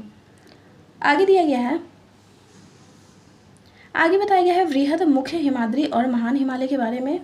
तो इसमें दिया गया है यह हिमालय की सर्वाधिक सतत एवं ऊंची श्रृंखलाएं हैं। यानी कि जो वृहद, मुख्य हिमाद्री या फिर महान हिमालय जो है ये हिमालय की सबसे सतत और ऊंची श्रृंखलाएं हैं। और सदा जो है बर्फ से ढके रहने के कारण जो है इसे बर्फीला हिमालय या फिर हिमाद्री के नाम से भी जाना जाता है। यानी कि जो वृहद हिमालय है इसको हिमाद्री के नाम से भी जाना जाता है। क्यों जाना जाता है, तो ये जो है हमेशा बर्फ से ढका होता है, जिसके कारण इसे बर्फीला हिमालय या फिर हिमाद्री के नाम से भी जाना जाता है। और इसका विस्तार जो है वो कहाँ से कहाँ तक है, तो पश्चिम में सिंधु नदी के गौर्ज से लेकर जो है अरुणाचल प्रदेश में नामचा बाड़वात पर्वत तक जो है वृहद हिमालय का विस्तार होता है। और हिमालय की रचना जो है वो समानांतर वलय श्रेणियों से हुई है। यानी कि हिमालय की रचना किससे हुई है, तो समानांतर वलय श्रेणी से जो है हिमालय की रचना हुई है, जिसमें वृहद हिमालय सबसे प्राचीनतम और सर्वाधिक सतत श्रृंखला है। यानी कि जो वृहद हिमालय है इसमें जो है सबसे प्राचीनतम माना जाता है और सर्वाधिक सतत यानी कि कॉन्टिन्यूअस माना जाता है श्रृंखला। और वृहद हिमालय जो है वो लघु हिमालय से MCT यानी कि मेन सेंट्रल ट्रस्ट के द्वारा जो है अलग होता है। यानी कि जो वृहद हिमालय है वो लघु हिमालय से किसके द्वारा अलग होता है, तो मेन सेंट्रल थ्रस्ट के द्वारा जो है अलग होता है। और इसकी औसत ऊंचाई जो है कितनी होती है, तो 6100 मीटर वृहद हिमालय की औसत ऊंचाई होती है। और विश्व की सर्वाधिक ऊंची चोटियां जो है इसी पर्वत श्रृंखला में स्थित है। यानी कि वृहद हिमालय में जो है विश्व की जितनी भी सबसे ऊंची चोटियां हैं वो सभी स्थित है। जैसे कि इसमें है माउंट एवरेस्ट या फिर सागरमाथा, जिसकी ऊंचाई है 8848.86 मीटर और जो कि नेपाल में स्थित है और इसकी जो है सबसे ऊंची चोटी है। यानी कि वृहद हिमालय की सबसे ऊंची चोटी कौन है, तो माउंट एवरेस्ट है, जिसकी ऊंचाई कितनी है, तो 8848.86 मीटर है और जो कि नेपाल में स्थित है। और महान हिमालय के वलय की प्रकृति जो है असममित है और हिमालय की इस भाग का जो है क्रोड ग्रेनाइट से बना होता है। यानी कि जो महान हिमालय का जो क्रोड होता है वो किससे बना होता है, तो ग्रेनाइट से बना होता है। आगे बताया गया है निम्न, लघु, मध्य या फिर हिमाचल हिमालय के बारे में, यानी कि मिडिल हिमालय के बारे में बताया गया है इसमें। तो इसमें दिया गया है कि वृहद हिमालय जो है वो लघु हिमालय से मेन सेंट्रल थ्रस्ट के द्वारा अलग होता है। यानी कि जो वृहद हिमालय है वो लघु हिमालय से किसके द्वारा अलग होता है, तो मेन सेंट्रल थ्रस्ट के द्वारा अलग होता है। और यह जो है महान हिमालय के दक्षिण में लगभग उसके समानांतर पूर्व पश्चिम दिशा में विस्तृत है। यानी कि जो लघु हिमालय है वो महान हिमालय के दक्षिण में उसके समानांतर पूर्व पश्चिम दिशा में विस्तृत है। और इसकी चौड़ाई कितनी है? लगभग तो 60 से 80 किलोमीटर इसकी चौड़ाई है। और इसकी ऊंचाई कितनी है? तो 3500 से लेकर के 4500 मीटर जो है वो लघु हिमालय की ऊंचाई है। और पीर पंजाल, धौलाधर, नाग टिब्बा और महाभारत इस भाग की प्रमुख पर्वत श्रेणियां हैं। यानी कि पीर पंजाल है, धौलाधर है, नाग टिब्बा और महाभारत जो है वो मध्य या फिर लघु हिमालय का जो है प्रमुख पर्वत श्रेणी है। और कश्मीर में जो है स्थित पीर पंजाल श्रृंखला हिमालय की सबसे लंबी और सबसे महत्वपूर्ण श्रृंखला है। यानी कि कश्मीर में जो स्थित पीर पंजाल की श्रृंखला है वो हिमालय की सबसे लंबी और सबसे महत्वपूर्ण श्रृंखला माना जाता है। और पीर पंजाल श्रेणी में स्थित दो प्रमुख दर्रे हैं जो कि है पुर्जिल और बनिहाल दर्रे। और जम्मू कश्मीर मार्ग जो है वो जवाहर सुरंग से होकर गुजरता है। यानी कि पीर पंजाल श्रेणी में जो है दो प्रमुख दर्रे कौन कौन है? तो पुर्जिल और बनिहाल है। और जम्मू कश्मीर जो मार्ग है ये जवाहर सुरंग से होकर गुजरता है। और वृहद एवं लघु हिमालय के मध्य जो है कश्मीर घाटी, लाहौल स्पीति, कुल्लू एवं कांगड़ा घाटियाँ अवस्थित है। यानी कि वृहद और लघु हिमालय के बीच में कौन कौन आता है? तो मध्य कश्मीर घाटी आता है, लाहौल स्पीति, कुल्लू एवं कांगड़ा घाटियाँ आता है, इसमें जो है आता है। और कश्मीर घाटी में जो है हिमूड निक्षेप के द्वारा निर्मित संरचना को जो है कड़ेवा कहा जाता है। यानी कि कश्मीर घाटी में जो हिमूड निक्षेप के द्वारा जो निर्मित संरचना होती है उसको क्या कहा जाता है? तो कड़ेवा कहा जाता है। और यह जो है केसर की खेती के लिए अधिक प्रसिद्ध है। यानी कि कड़ेवा जो है वो केसर की खेती के लिए अधिक प्रसिद्ध माना जाता है। और लघु हिमालय तथा शिवालिक श्रेणी के मध्य भारत के प्रसिद्ध स्वास्थ्यवर्धक पर्यटन स्थल जैसे कि शिमला है, मसूरी है, चकराता है, नैनीताल है, रानीखेत है और दार्जिलिंग आदि स्थित है। यानी कि लघु हिमालय और शिवालिक के बीच में ही जो है ये सभी स्थित है। कौन कौन है? तो शिमला है, मसूरी है, चकराता है, नैनीताल है, रानीखेत है और दार्जिलिंग है इत्यादि इसमें स्थित है। आगे दिया गया है कि लघु हिमालय और महान हिमालय के बीच जो है काठमांडू घाटी है। यानी कि काठमांडू घाटी जो है किन के बीच में आता है? तो लघु हिमालय और महान हिमालय के बीच में जो है काठमांडू घाटी पाया जाता है। और लघु हिमालय की ढाल पर छोटे छोटे घास के मैदान पाए जाते हैं जिन्हें क्या कहा जाता है? तो कश्मीर में जो है मर्ग कहा जाता है।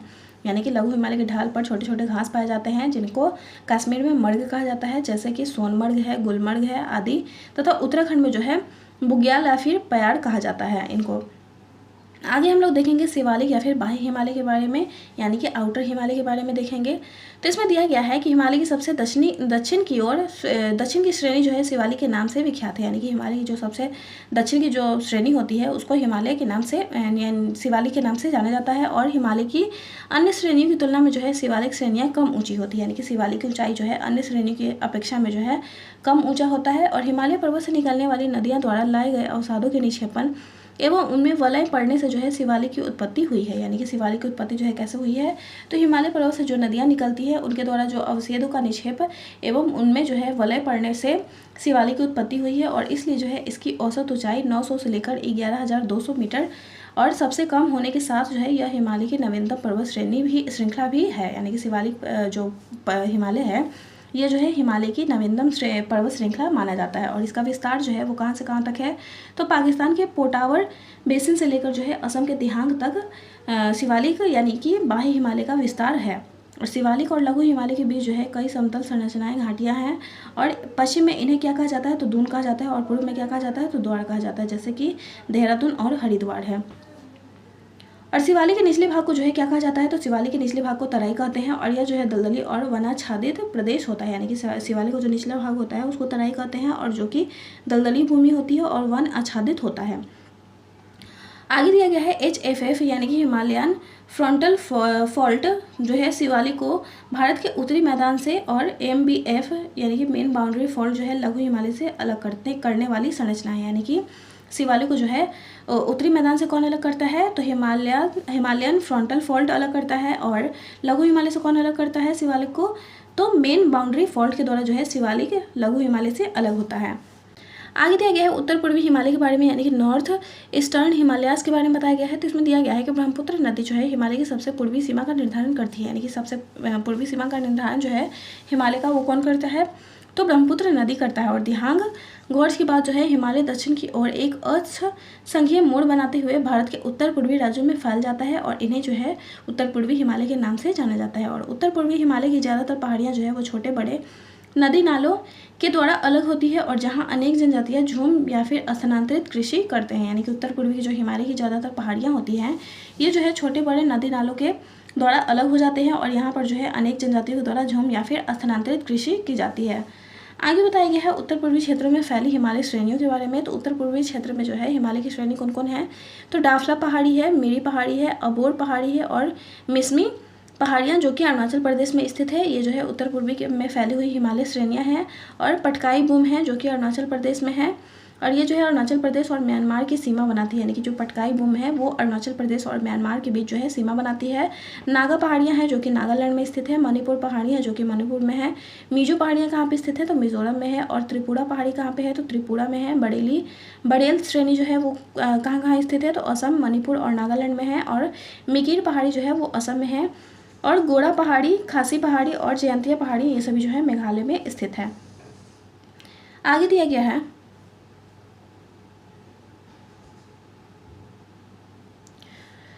सो फ्रेंड्स, आज का जो टॉपिक था हमारा वो यहीं पे कंप्लीट होता है। आई होप कि आप लोगों को ये वीडियो अच्छा लगा हो। अगर आप लोगों को ये वीडियो अच्छा लगा हो तो प्लीज़ एक लाइक, शेयर एंड सब्सक्राइब ज़रूर करना, और हमारे चैनल को सब्सक्राइब कर लीजिएगा ताकि अगले आने वाला जितना भी वीडियो होगा वो आप लोगों के पास पहुंच जाएगा। और जिन लोगों ने हमारा पहले का बाकी का वीडियो नहीं देखा है वो हमारे यूट्यूब चैनल पर जाकर हमारा प्लेलिस्ट देख सकते हैं। वहाँ पे आप लोगों को हिस्ट्री और पॉलिटी का जो है प्लेलिस्ट देखने को मिल जाएगा। मैंने आपको हिस्ट्री और पॉलिटी का जो चैप्टर है उसका रिवीजन कंप्लीट करवा दिया है। और आज के लिए बस इतना ही। तो कल के नेक्स्ट वीडियो में हम लोग देखेंगे ज्योग्राफी का अगला चैप्टर का रिवीजन। तो जुड़े रहे हमारे चैनल के साथ, अपना ध्यान रखें। Bye bye.